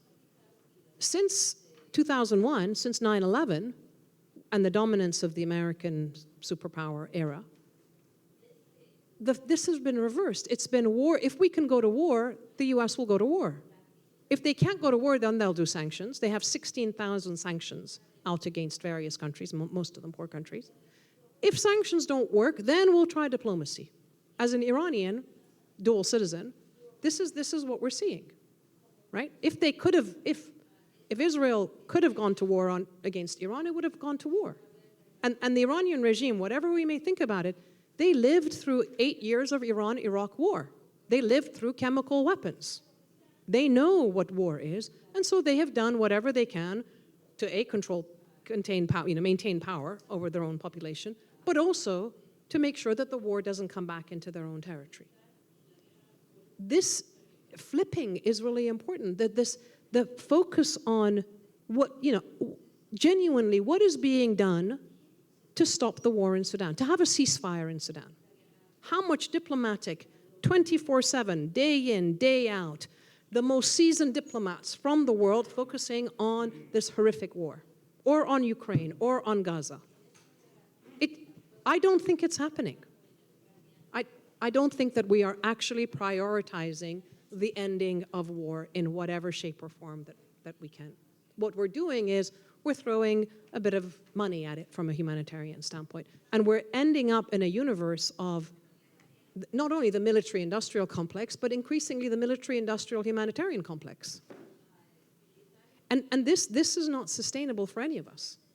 So these are big issues that need to be taken both at a political level and at a public level. The discourse at the public level also needs to be, if you want, a mature, I'm not saying pacifism, because of course no one's going to believe in pacifism these days. But I am saying I don't think we need 800 billion euros dedicated to military and zero dedicated to an investment in peace. I'm saying, why not do 750, 700? If we're not going to be able to do it with 700 or 750, I don't think the extra 50 billion is going to make or break a war and peace. But that extra 50 billion invested in peace today is actually going to have huge impact. Sorry, Sanam, we have to finish because we have to start the other table. Thank you very much, and sorry for the short time. To close, could you, Youssef, only 1 minute, like a conclusion?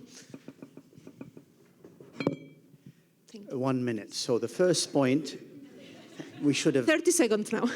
We should have done that, and I apologize for not leaving enough time for a question and answer. The first question about the media is accurate. Dominant systems control everything and buy everything. They will even finance disinformation, as I'm sure you will acknowledge. It is the first thing they usually go through, so as not to give a voice to those who have a different voice. So it is not surprising what you have mentioned. Second, there are historically 2 ways to pressure government. One is shame and violence, and even peaceful demonstration. But how can you do that when there is a shrinking of free expression? In fact, you are jailed for voicing. And these are symptoms of a system under stress that is powerful and violent.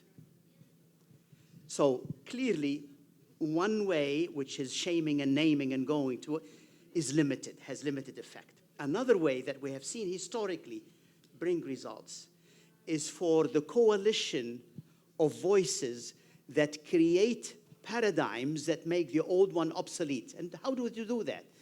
Through storytelling, through arts, through peaceful means of doing that. And then we've seen the changes. There are groups of people now describing to the population what life after the end looks like.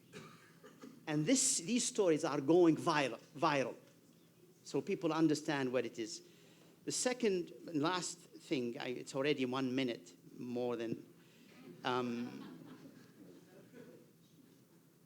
the mobilization of civil society. Civil society, I agree. In fact, we need to revisit our understanding of civil society. Why are they called civil to begin with, let alone society? Who coined that word? There's a whole decolonization that needs to be, but never mind, it's non-governmental.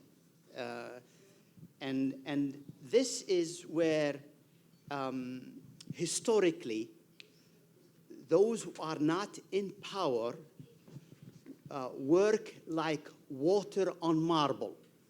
We know marble is very hard. We know water is very soft. And it takes a long time for the awakening. But eventually there will be holes in the marble, provided there is one condition: we invest in consciousness. Because the way outside is in. If we are not aware with different narratives, through schools, through arts, you name it, I'm afraid we are going for a much longer time to make the difference, because the system still has the means to silence and to counteract any change. Thank you. Thank you very much.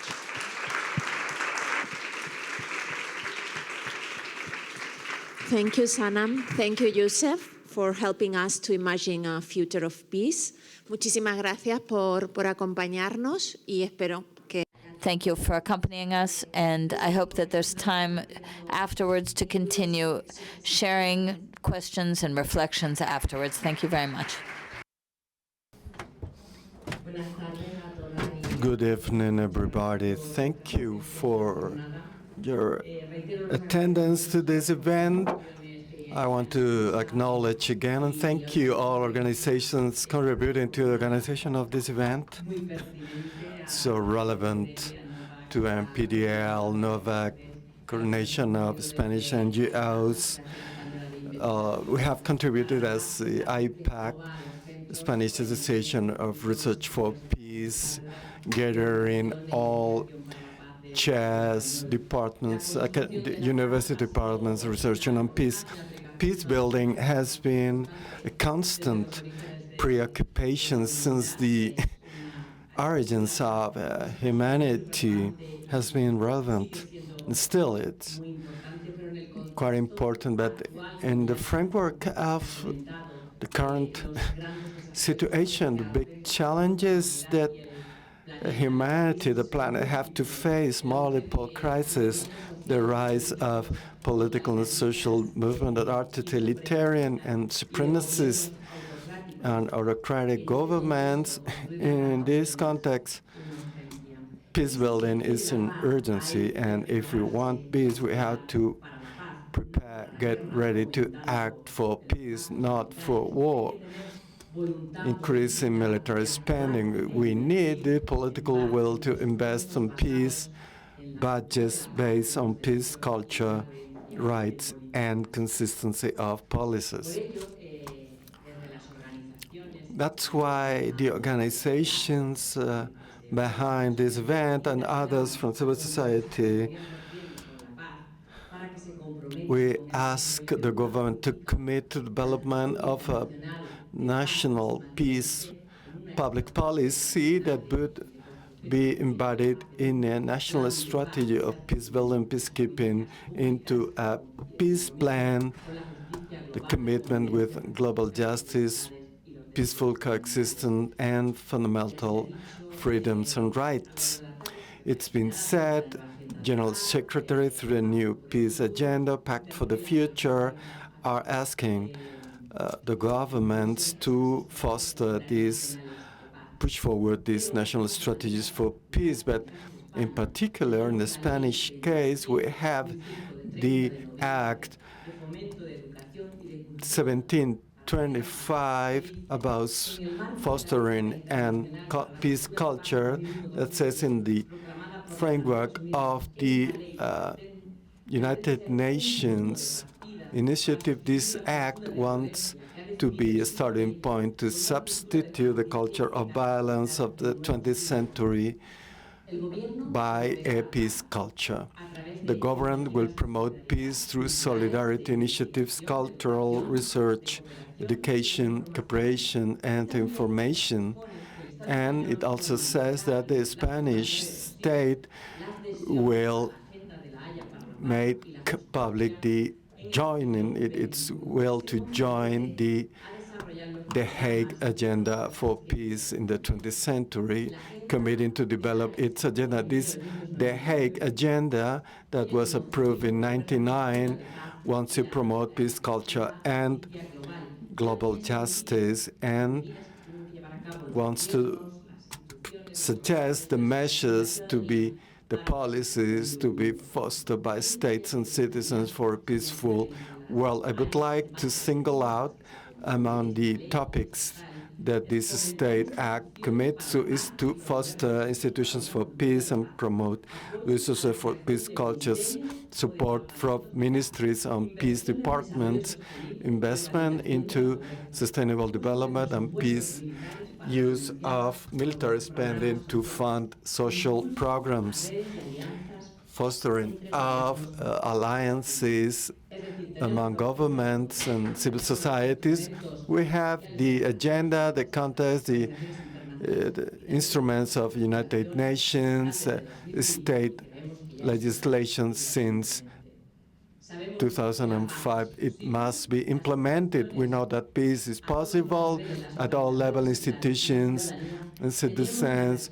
We have the responsibility of working together for peace.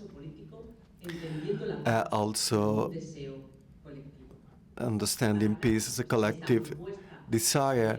So in order to talk about this strategy of peace building and peacekeeping, we have organized this institutional panel where we count and we thank the participation of Jordi Martí Grau, State Secretary for Culture. Thank you, Secretary Maria Elisa Ruidobro Martín Laborda, Special Mission Ambassador for Peacekeeping Operation of the European Union, Sergio Colina Martín, General Director of Sustainable Development Policies of the Foreign Ministry of Spain. Welcome, and Margarita Guerrero Calderón, Director of the Institute for Youth in Spain and Children, Infancy. Thank you, Director.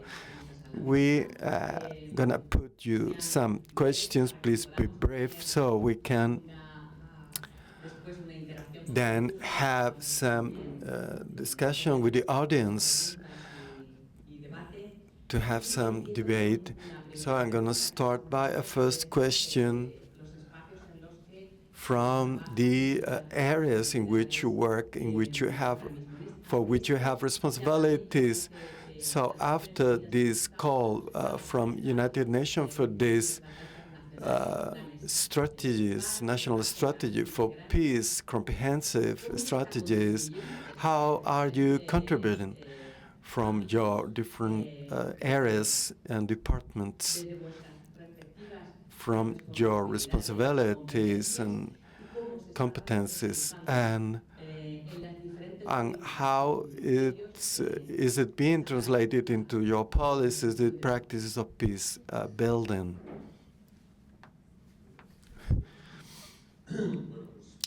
Well, first, good evening. Thanks a lot for this invitation, for sharing this panel. I'm going to start by enlarging the focus because from our ministry, from culture, we hear a lot about peace culture. I have the feeling that anything we do as culture is good and is going to build culture. I'm going to start by a sentence by Walter Benjamin saying that all document of culture is also a document of barbarism, but culture is not peaceful in itself. It may help, but it is not under any unconditionally. In most conflicts and wars, there is some underlying cultural war. So which is the contribution? How could we consider? I'm gonna use a book by Antonio Monegal. It's a National Award for Essay. The title is The Silence of War. Antonio, instead of talking about peace culture, proposes us to see how culture represents war, how in cultural productions, in the end, the cultural production of a society, of humanity, builds our toolbox that allows us to think, interpret society. It turns things around and says, how can we explain war with myths, literature, painting, cinema, in order to ask ourselves whether we actually have a peace culture, or surprisingly, we find out that it is not. I leave the book there. We cannot go deeper into it, but trying to help the reflection.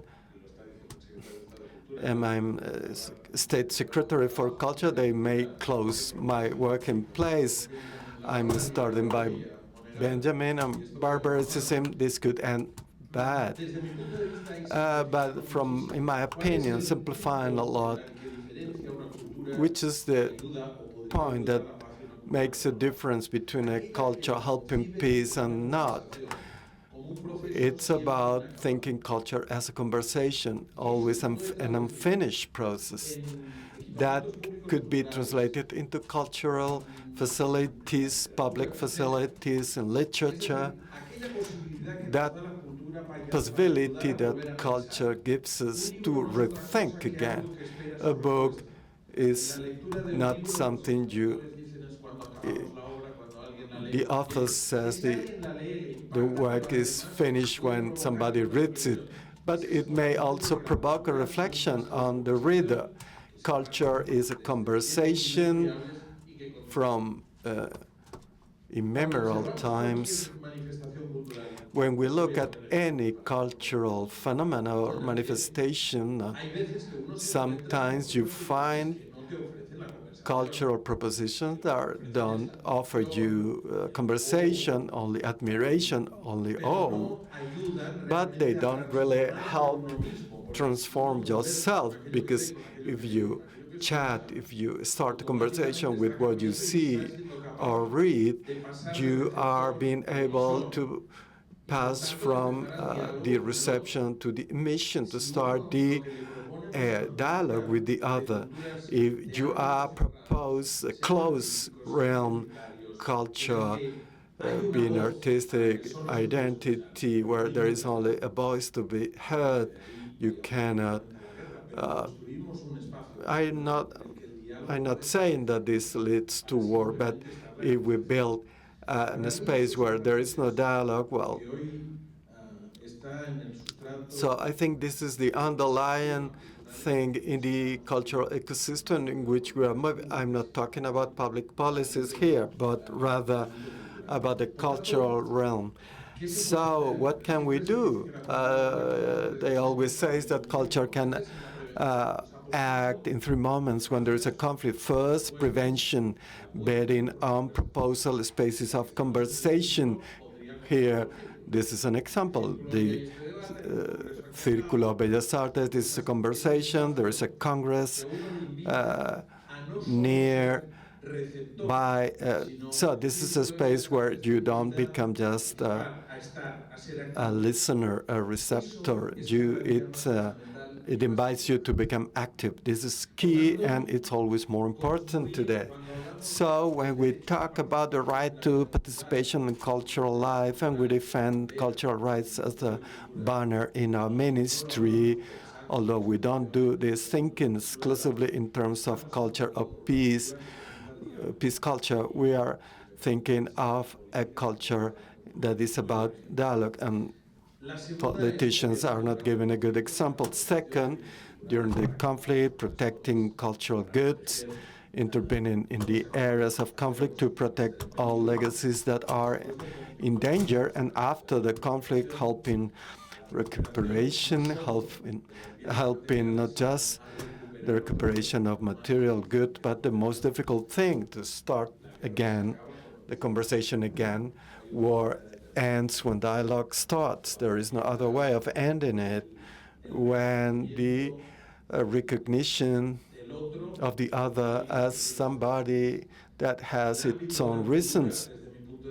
So the realm of culture and discussing with Benjamin and being a document of barbarism when the conversation starts. This is my first message. Thank you. Thank you, Secretary.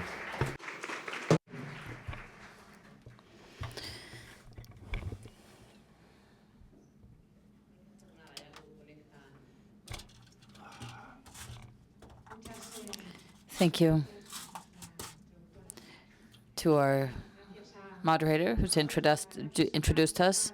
It's a responsibility to be here today with all of you, because sometimes it's more difficult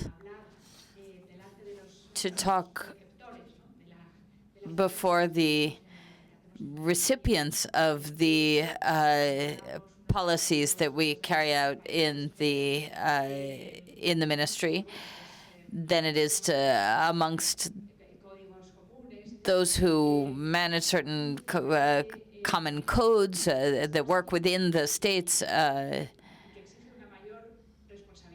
I think this demands greater responsibility to try, in a very limited time, to explain what the Ministry of Foreign Affairs is doing in terms of peace and in terms of promoting a solution to conflict. The two principal documents that we're referring to here, the Pact for the Future and the New Agenda for Peace, I believe they've been referred to, and the previous panel spoke about them. So I'm not going to focus so much on them, except for 2 points. The bid to support multilateralism, which I think is the foundation, the base of the position of the Ministry of Foreign Affairs with regard to trying to resolve conflict. That would be one of the legs of this, of our actions. And the other would be to put our grain of sand in these very difficult, very complex issues. With regard to some of them, we have, some of them are sort of closer to us due to history and relationship. For example, those in Latin America, our work in mediation,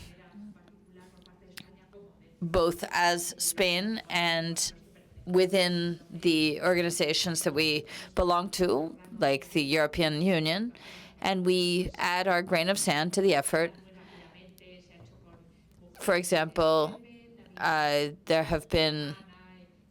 was a week of encounter of young women from Yemen, from different factions. It's very difficult to organize. Who do you call? Who comes? What do they talk about? What conclusions do they draw? It's difficult. This is not easy. The interlocutors are not always evident. Likewise in relation to Libya or with Latin America. Among the different organizations that collaborate with the ministry in Latin America. Especially also, and this was spoken of in the previous panel, in everything in relation to women, peace, and security. This year we celebrate the anniversary. And of course, in the Ministry of Foreign Affairs, we try to highlight it and give it relevance, not just for the sake of celebrating something, which doesn't make any sense, but really to look at what has been done in all of these different levels and look towards the future to understand what more can be done. That said, that's the more institutional part of my talk, summarizing greatly. Within the ministry, I am responsible for the peace missions. This is another facet of peace that we attempt to achieve. It's not necessarily through force, but through an effort to improve the situation of safety and security. I think you're familiar with the peacekeeping missions of the United Nations. They're currently being renewed. Like the United Nations itself, which is continually being renewed and updated, we have to be updated, we have to be renewed, and we have to see that this reform is going to actually help. We have to be sure. There was a conference in Berlin every 2 years about the peace movement and in relation to the United Nations. And the principal question there was, how do we reform the peacekeeping missions of the United Nations in such a way that they are effective in a changing world in which conflicts are very often not conflicts between states, but rather asymmetrical ones. There are many factors that make this very difficult. There are countries, because the peacekeeping missions must always be admitted by a host country. Some countries have not wanted the peacekeeping mission because they felt that the peacekeeping mission was not doing what it was supposed to. So it's very important to reflect upon that. This is something that the United Nations spends a lot of resources on, and we expect them to be effective. One point, we've worked a lot in the Ministry of the Exterior Foreign Affairs on the civil missions of the European Union. They're quite different.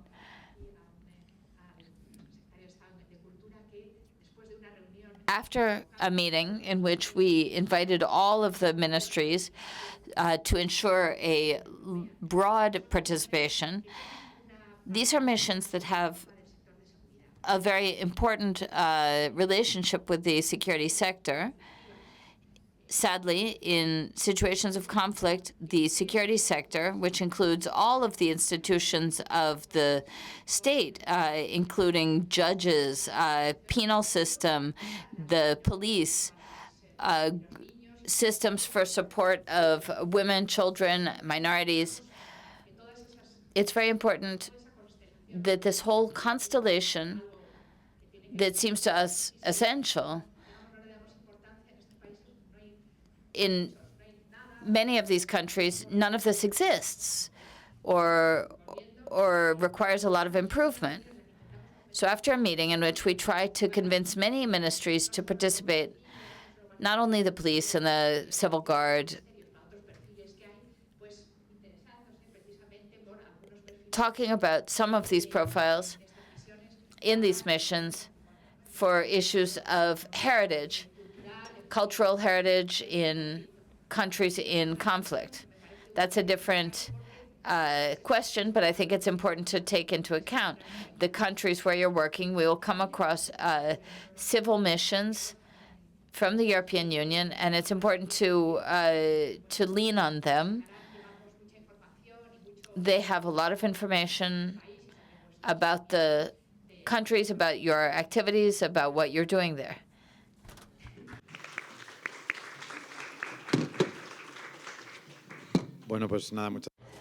Thank you very much for this first question and for the occasion to speak. I'm going to focus more on development, sustainable development cooperation. From this perspective, there are a few points in the new agenda for peace that interpolate us very directly. Beyond the most obvious questions of disarmament and maintaining peace, the new agenda also highlights the essential role of deep causes of conflict. On the one hand, persistent violence beyond armed conflict, as the previous speakers have mentioned. The construction of peace is not only avoiding direct armed conflict, and we have to look at the relationships within countries and between countries, the reduction of civic spaces of safe participation, and also we have to talk about the climate crisis. So I think the new agenda has a broad perspective on the drivers and the factors that contribute to situations of insecurity. And it proposes, as one of the urgent solutions, to respond to this, the application of the 2030 agenda as an important way of approaching some of the deep causes of conflict. And I think this is a very important way in which we interact with the analysis provided by the new agenda for peace.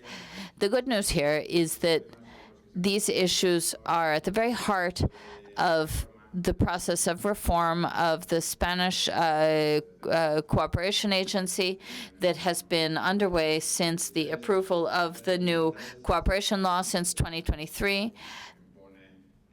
This law strongly values peace, human rights,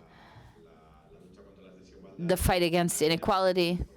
For the first time, as an essential pillar of this, it also highlights education for sustainability.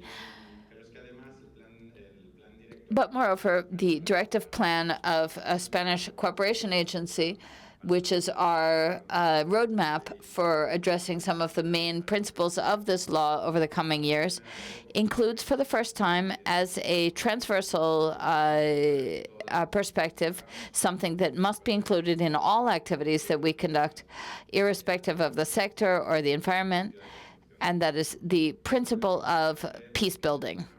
I think that's very important because for the first time, that becomes one of the pillars that we must take into account in everything we do.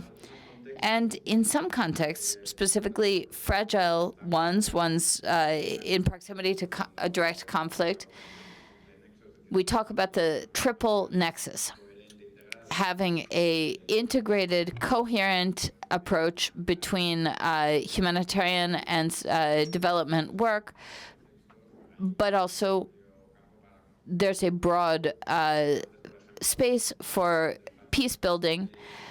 For example, the construction and upholding of civic space, of civil organizations. Moreover, this transversal principle, which I think announces very explicitly what the new agenda for peace is proposing to us, it interacts with other transversal principles. Like I said, these must be incorporated in everything we do. This is a focus on human rights, on gender, on the fight against inequality, environmental sustainability, and climate justice. I think these transversal axes or emphases help us orient these very systemic questions that the new agenda for peace highlights, that beyond armed conflict, we look at prevention, early warning, and reconstruction. In addition, in the most thematic response in terms of what can we do from international cooperation in order to provide a response to phenomena taking place at a global level, the simple response to this would be that we have to try to respond to the triple transition, that is economic, ecological, and social, in order to contribute in a way that does not generate new sources of inequity and new sources of frustration and conflict. Rather, try to take these perspectives collectively in a way that provides new opportunities. So from the experience of cooperation, international cooperation, we can provide some insights into how to approach these alternatives to conflict. Some of the specific things that we're doing in order to work in this direction: we're working out a new strategy for feminist international cooperation and for sustainable development, on how to work from this transversal vision and emphasis on peace, a new strategy for global citizenship and sustainable development. I think there's a whole body of strategic and practical work already underway. A few years ago, a project called Project Democracy was started, looking at preventing violence, working with private and public sectors to create safe spaces for the defense of human rights, also for environmental activists, and connecting this with fiscal justice. There's nothing more important right now in terms of public policy to generate spaces of equality and access to rights than progressive fiscal policies. So I think there's a whole range of elements that have a number of different consequences on what we consider human safety, human security, and peace. And on that grounds, we can contribute collectively. The policy of international cooperation isn't conducted solely by the ministry. It's a very plural system made up of various different public administrations, both the Secretariat of the State, but also different levels, different autonomous regions. And this allows us a great wealth of different actors. It includes also the private sector, academics, NGOs, etc., and all of us that are working together to contribute from the field of international cooperation to the agenda for peace. Thank you very much.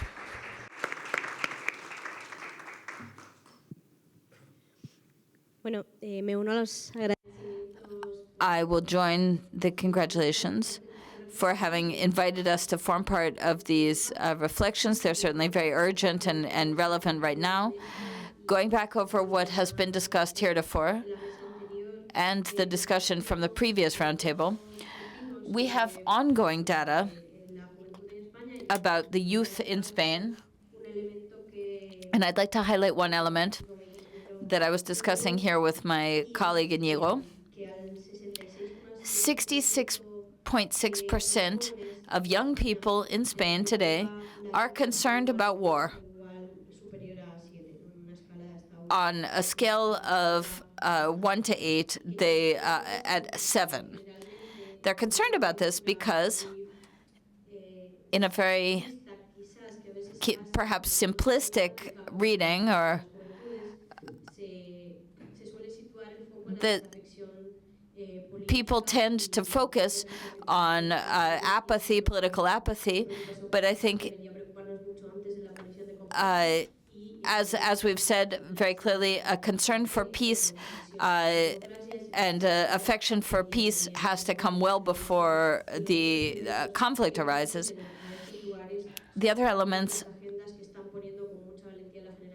the young generations are putting on the table lots of very important elements with regard to the eco-social crisis and peace. They're demanding that we ask ourselves, what is democracy if it's not able to resolve basic material needs, like for housing, the possibility of having a dignified life project, how these young populations are interpolating and questioning the culture of peace. I have no need to remind everyone here that young people and children are especially vulnerable in situations of conflict. Right now, we are witnessing a televised genocide in Palestine. All of this is taking place despite the fact that there are massive mobilizations in civil society. Not all of them have the media representation that they should. Civil society feels that they're not listened to in as resounding as way as they should be. This leads to a gap in trust between mobilized citizenry and the institutions. And this is used very craftily by the extreme right-wing movements, which attacks institutions constantly. In our case, there's the government's very clear commitment to multilateralism, participates in that great debate, which is the United Nations, and contributes to. We returned from the EduCoshoc Forum. This was in discussion with the Maeki Ministry of Youth. I'm saying all of this because these are spaces that aren't very easy to access. They require a great deal of qualification. They have a very limited impact. But there are 500 people trying to get into 4 vacancies. So there is a concern on the part, and not only clear through this example, but this example helps advance my argument. If we look at more strategic questions, like, for example, the response to the call from the General Secretary of the United Nations to support the Secretariat of Youth, the recognition of young people as key actors in the transformation of conflict and the promotion of peace. There's the need to sustain this institution and institutionality is subject to question right now. We have some programs and projects through the ACID, the Agency for International Development, and other actors working on questions of youth, providing a technical accompaniment. I'm thinking about a triangular cooperation with Chile and Peru. We're working in border areas where young people have a key role in promoting and maintaining peace and avoiding conflict, in a logic that in those places where there has been conflict, we can work on a culture of peace, and the communities themselves can be the protagonists of this protection and foment of peace. I think it's also important to situate the global challenge that has to do with, well, we live in information societies in which disinformation is a weapon of mass destruction. It circulates very rapidly, and it's very difficult to defend from it. It's extremely complex to explain it, because realities are very complex.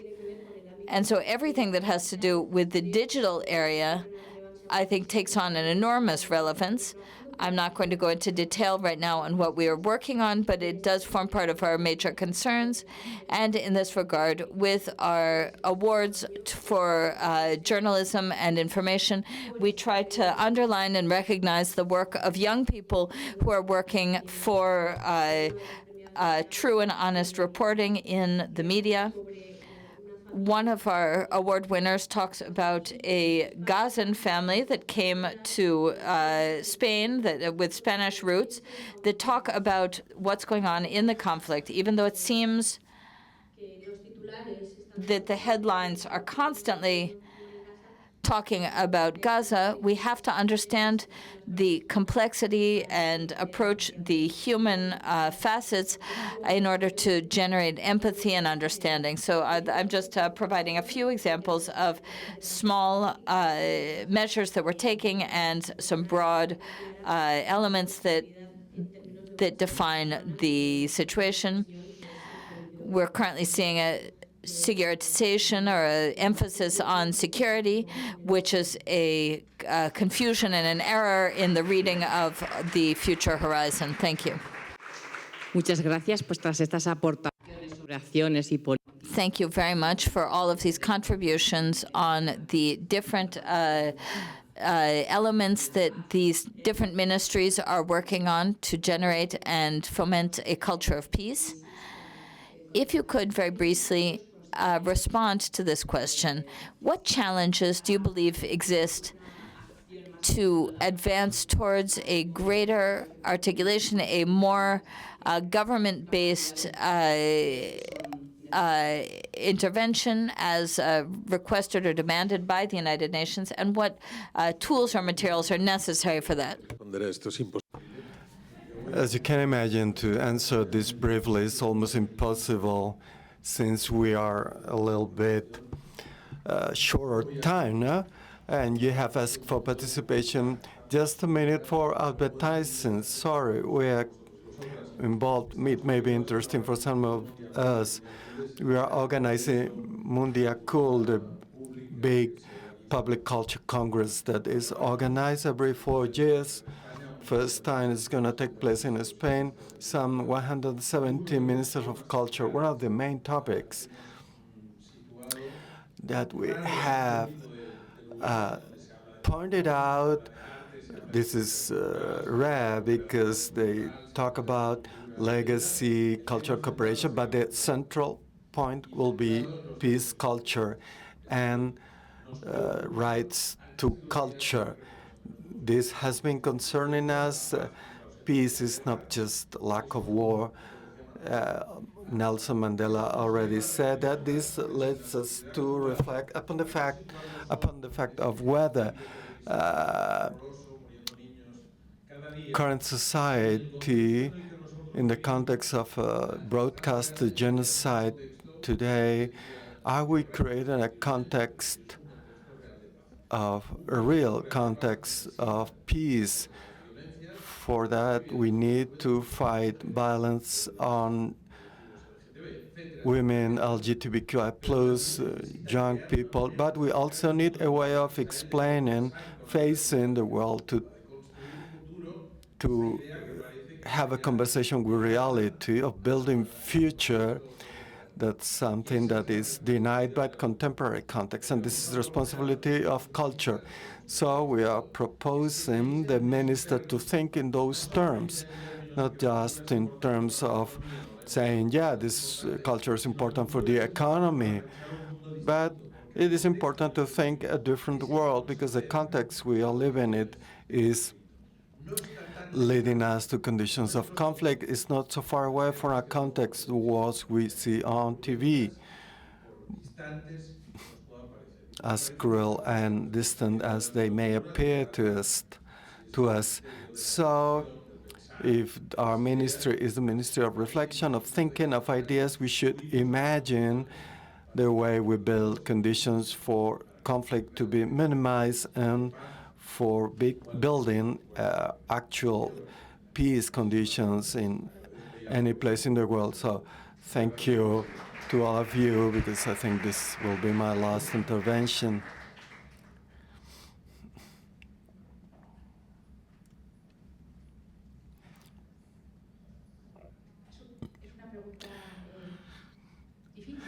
It's a difficult question because,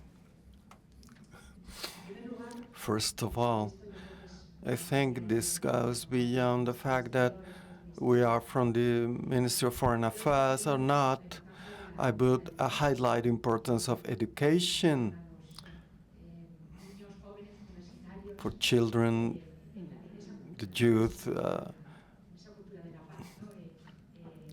college students, about this peace culture. There are many NGOs in Spain about education that are very important. I think that every country has to use not the weapons but the tools they have at disposal. I had been in mission in Oman. It's a very funny country at the Persian Gulf, so close to Dubai and other important cities. It's a country that has an important peace culture. For instance, it's a country that has never participated in any war except for a brief episode with the Portuguese that lasted a few days. The Portuguese would take the water away. It was some skirmish, so to say. But you notice that the think about understanding each other, about dialogue, they really boast about it. They say that they are friends of every country. They have relationship with all countries. It's true, they listen to each other.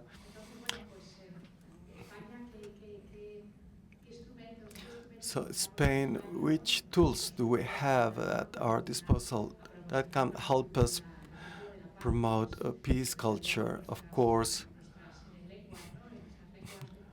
our common languages among many countries, very important tool. Our past.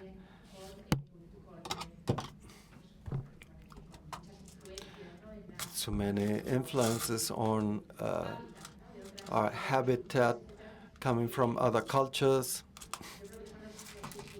I think these are the tools that help us in the past to build and to help into this common task that is so difficult. So we will have to keep on helping and collaborating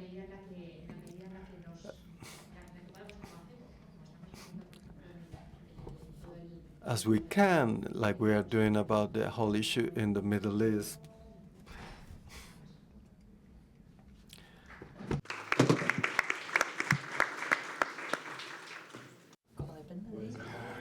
So, on my part, very three brief ideas. The macro is, as I was saying, roadmaps, strategies, a thing that we always can do. Remember that part of our potential and wealth is that we have a big network of offices for cooperation and with the countries we work, but also cooperation on the terrain, NGOs, trade unions, university to develop textbooks, helping people on the terrain in order to land these global approaches. It's good to have a culture on development, but if I have to integrate that approach, how can I do it? So the Spanish Agency for Cooperation has published guides for Spanish cooperation about cultural diversity, struggle against inequalities. But for the practical approach, this is useful. These are practical tools to do it. Is bringing on the terrain all these strategic visions, but also strategic-wise, you were talking about a comprehensive government approach. The new Cooperation Act talks about the elaboration of a new multilateral strategy for sustainable development through the co-leadership of the cooperation ministry and economy, integrating development banks, but the participation of all ministries. There is a space for building a shared vision to generate this sustainable development agenda. That's a way to contribute to this whole agenda. Even more macro thought in the framework of the cooperation culture, we have a permanent conversation about the need for new narratives for this policy that are put into question. we may have lost some connections and capacity of communicating. It is important to keep it with part of the citizens about this new narrative. I think everybody agree that we have to keep on generating a powerful narrative, putting justice and security at the center against visions based on unilateral authoritarian conflict in the short terms, visions more based on multilateralism, but against the false dilemma about cooperation versus defense. That narrative should be able to explain with reasons, evidence-based, but also with reasons appealing to the empathy.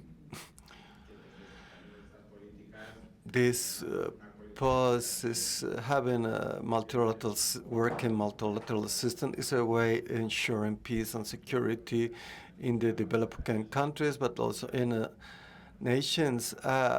We live in an interconnected world. To have a global health structure in terms of public health issue prevents a public health issue turning into a pandemic. This is about mutual security. So with that approach about security, peace building, highlighting the fact that investing in cooperation and global public goods is a investment in security, stability, and peace, but with rights-based approach and justice-based approach. And also in economic terms, it's been calculated that any investment in conflict prevention or disaster prevention is economically more efficient than investing then in reparation and reconstruction. So without losing our values, we may explain that this is an investment in security.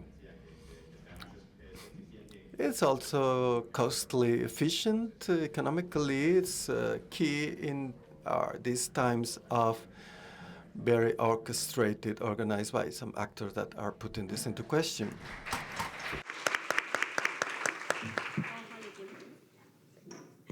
Bueno, nada, solo. Now, just to summarize some questions we're working on that have to do with the topic,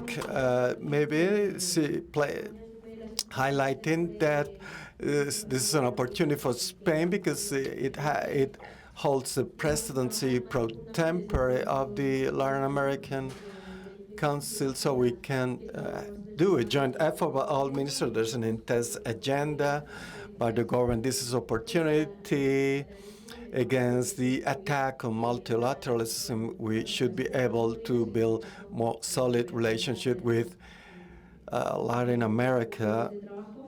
We have lots of common working points in the agenda. It's difficult to come to an agreement, but it's an opportunity to prioritize today's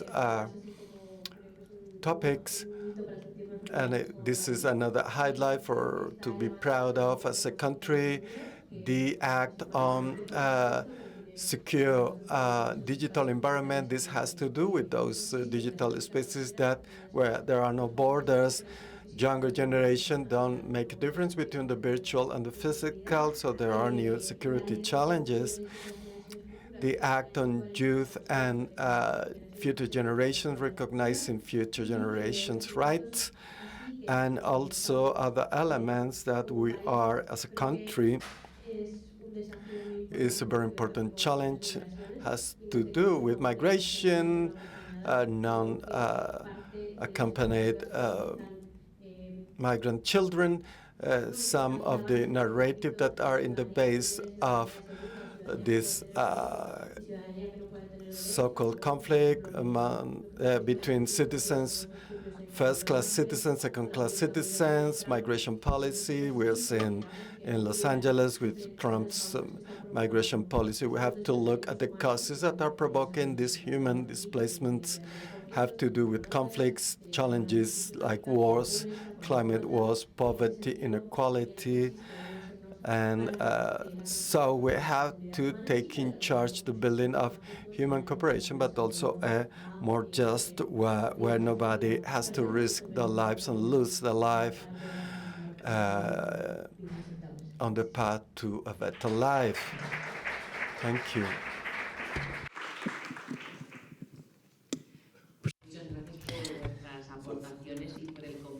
Thank you for your contributions and for your commitment to pushing forward this national strategy for the construction and maintenance of peace, that be an action in the exterior and also within the interior of this country. We have time for a few questions from the audience. We'll do one quick round and gather questions, and then we will respond to them.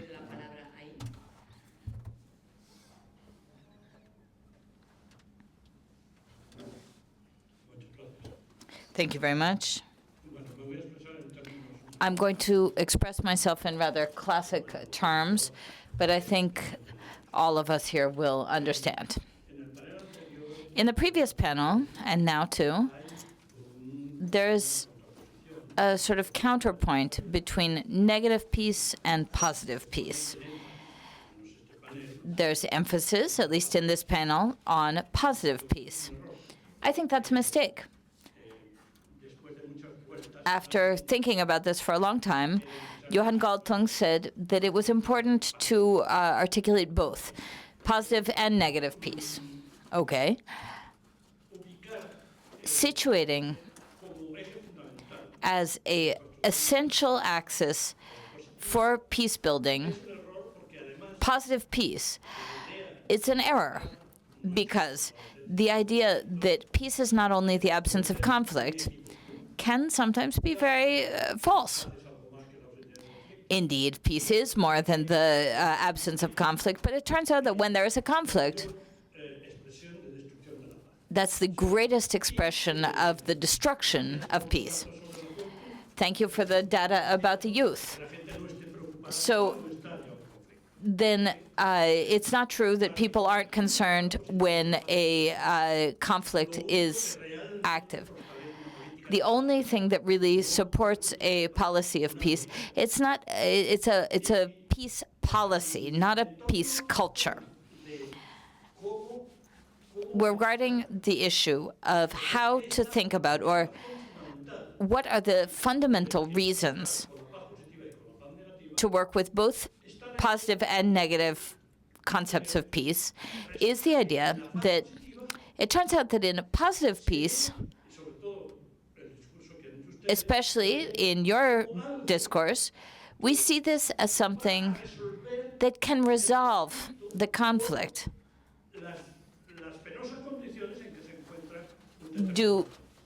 of the terrible circumstances in which a country finds itself. For example, development aid can contribute to reducing the causes of the conflict. And that's only a half-truth. It's an error. Thinking of it that way is an error. In addition, can you close? Yes. Since there's very little space here, yes. We already have very little time. Okay, I'll conclude. What happens is that the causes of war are not only for the absence of development. There are also hegemonic conflicts between powers, great powers. So development aid is just one part of prevention against armed conflict. That has to be very clear. So, a question. In terms of negative peace, that is, acting for peace and security or safety, I was surprised that none of your talks addressed the essential organism of European security. What is the current administration doing with regard to the Organization for Security and Cooperation in Europe? What is it doing? Thank you.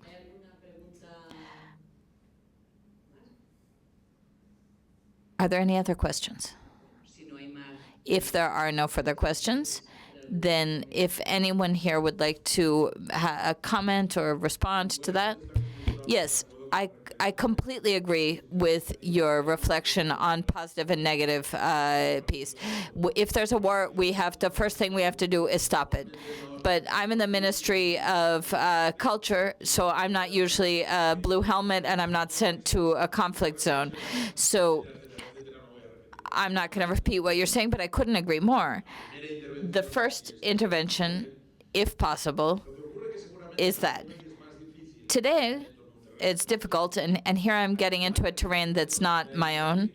It's difficult to act in those spaces where there is a active conflict, and I'm talking here not only about the Ukraine and the genocide in Palestine.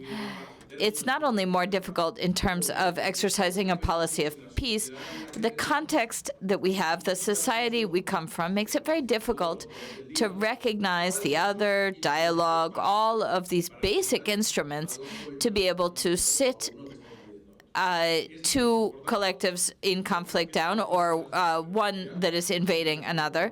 But I couldn't agree more that the first thing we have to do is act and halt the actively existing war. I imagine that the Ministry of the Foreign Affairs can respond to what we're doing with regard to the European Agency for Security and well, one thing that my colleague here said that I'd like to debate is this relationship between war and economy. There's this notion that it's better to invest early to avoid conflict, to avoid losses, as well as human losses. I'm trying to recall a French economist who demonstrated that any war, in terms of economic growth, is positive.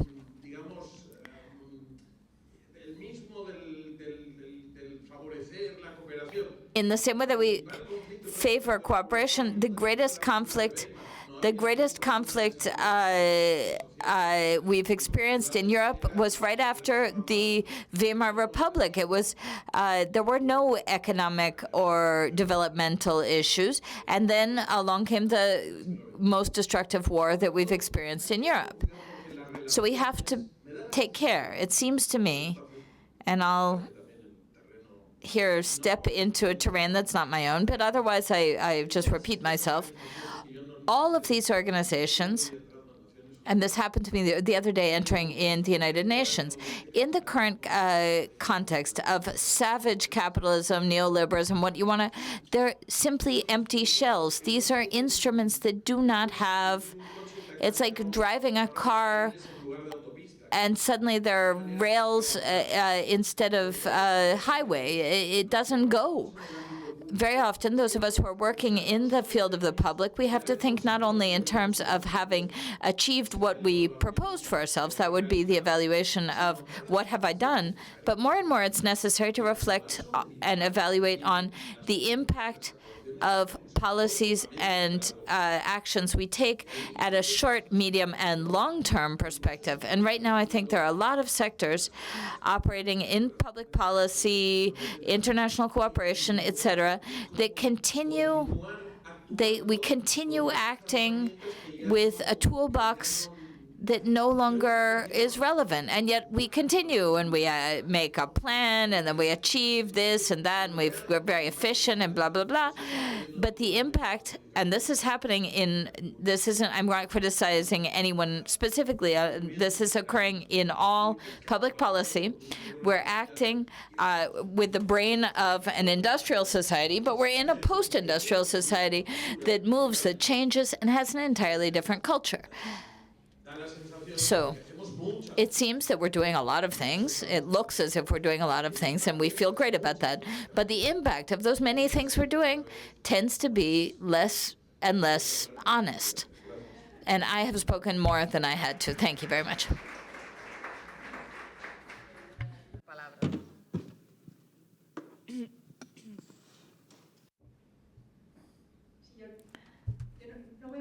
I'm not going to speak so much about the European Institute for Security.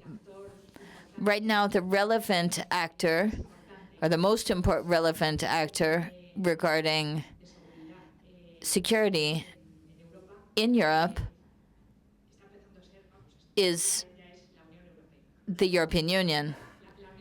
The European Union and the European institutions, especially the European Service of International Action and Foreign Affairs for Defense. This right now is the relevant actor in the European framework, and it's doing a lot. The European Union is doing a lot. It's put a lot of emphasis on all of the issues regarding safety and security, not only security in European security, but the security of the rest of the world as well, because that necessarily affects us. Perhaps not from a strictly egoistic perspective, it affects us as a global society. It's not from the perspective that the problem if there's a conflict in an African country, it's because the problem is that the population will try to come here. No, this is an interrelated world, and everything that happens in other parts of the world affects us directly. So I think it's very important to continue for all of us who currently are operating in the field of international cooperation, even if you are focused on issues of education or other fields that perhaps might seem more distant, it's very important to continue what you're doing and follow what the European Union is doing in this field. It's very important. As a part of the European Union, we are, of course, helping to define these policies. We design them together. With regard to Africa, for example, the importance of Africa for Spain, what's happened? France, let's not say that it's withdrawn, but due to a number of setbacks in African countries that I'm sure you all know about, France has reconsidered its presence there. And we, within the European Union, Spain is supporting the level of ambition with regard to state building, which is what the European Union tries to do in the African countries, or support for state building, which is very complicated. It's very difficult, but we're trying to make sure that that continues, as opposed to other European countries that are more focused on or more concerned about countries of the East, for example. Of course, we also are concerned about that and what happens in the Ukraine. This also affects us. But we all try to organize or establish a common foreign policy.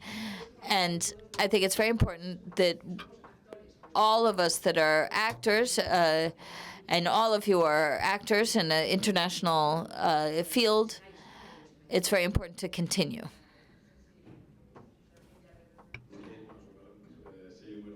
Very quickly, I think it's interesting that we be interpolated because it's clearly a very multidimensional and complex issue, and these spaces are very important to discuss and debate. As the Secretary of State said, I don't think anyone has counterposed those two visions of peace, but due to the kind of policies that each one of us represents, we put the emphasis on that part that is perhaps less evident to those people who are not devoted specifically to these issues. How we try to build peace through different tools, in addition to the negative peace, which of course is the very first thing that has to be addressed. And I think we've all emphasized the holistic view of these realities. As most of these debates have highlighted, it's important to that this depends on how we understand certain concepts. When I talked about development cooperation, I was not talking about development aid. That's a term that we no longer use. We're trying to no longer discuss things in that terms. We're talking about in fragile contexts. There are specific problematics, but the 2030 agenda has highlighted the fact that all countries have gaps in their fulfillment of certain objectives, and a modern international cooperation generates spaces to develop local innovative public policy and work on architectures for sustainability. And just as other kinds of policy develop other areas through international cooperation, we try to promote the healthy development of institutions for shared ends. War always generates economic benefits, but the question is for whom? From the perspective of the manager who has to direct the taxes of the population, it's much more efficient to not direct those resources to a humanitarian response to a direct conflict, which of course is of urgent priority, but not only having a reactive position, but rather activating those mechanisms that can contribute to early alerts and the capacity to respond and create resilience against the possibility of conflict. All of these are mechanisms of prevention. They are cost-effective from a perspective, to use a antiquated expression. We always try to highlight the value that to be a good partner, a good member, to respond to conflicts and crises. It's important to have, there are always conflicts. The question is to not allow the conflicts to scale up and become violent, to channel them through democratic means or ways of managing conflict. It's inevitable that there are conflicts in any society. The question is, what can we do to contribute to the mechanisms that allow those conflicts not to turn into violent ones? Based on dialogue, mediation, I think that's what I'm referring to as a good investment. Thank you very much. With that, we will close this roundtable. Thank you very much for your contributions, and we will be back. We will be in contact to continue advancing in this process. And we'll give the floor to Penelope, who will very briefly give us the conclusions to this session. Yes, you can hear me? Okay, we're coming to the end of this afternoon session. I don't know about everyone else, but I think this is the first Monday that I am sorry to close this space. I think threads of conversation and dialogue that are very important and interesting have been opened here. I'd like to thank you in the name of all of the organizations and organizers, your presence both here and on streaming.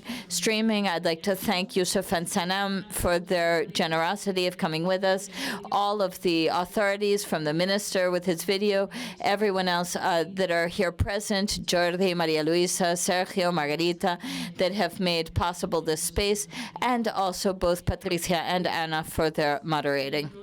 My role as the sort of roundup or the sweeping up of ideas, I'm trying to round up some of these elements that have emerged. We're in a key moment in history, though they're trying to make us imagine that right now the only options are to try to control populations, invest in borders, invest in greater rearmament.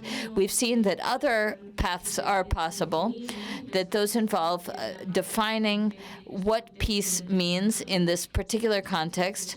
Many things have been discussed. What peace might be. Peace might mean healing wounds of the past. It might be opening conversation and speaking. It's liberating us of fear of the other and not confusing it with security, although we've also heard that that's very difficult. It's very difficult to separate these two dialogues. Peace is taking care, caring for the planet, for other relations, for other persons. And in this framework, the new agenda for peace of the United Nations calls to us and says, it invites us to imagine what this peace might be. There are methodologies for carrying this out.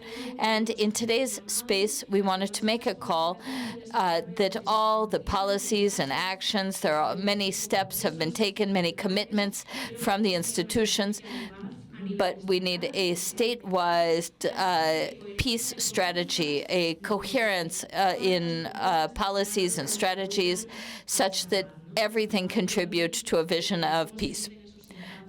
Jordi spoke about how we measure these impacts. We need to look at that. How does that contribute to peace policies, from working with young people on equality, but also commercial relations, migration relations, etc. From each field of action, we understand that it is the responsibility of all. This plan or strategy at a national level cannot be state-centric. We've spoken about a tree. There are roots, there's context. The state is one part of the story, but we all must contribute to the building of this peace. So from civil society, which is where we are participating from, and non-state actors, we need to make alliances. And this we can do in democratic contexts. Without legality, without democracy, it is not possible to create societies of peace, just as there cannot be no democratic health if there's not adequate civic space. So taking good care of the civic space is very key to the health of the societies in which we live. We are interpolated from different spaces, critiques of patriarchy, colonialism, capitalism in all of its forms that rob life. And this comes from the agenda for peace, women, peace and security, or youth, peace and security, not only because conflict impacts different populations in different ways, but also that proposals arise from these spaces and a consideration of the model of the world we would hope to live in can arise from those pieces as well. More than a closure, this is an opening to dialogue. This, of course, this afternoon was insufficient time. We invite you to continue conversing here. I believe that there's catering or something. Am I mistaken in that? No. Okay, there will be refreshments, so please stay and continue the conversation here. We will continue the conversation more broadly. Many thanks.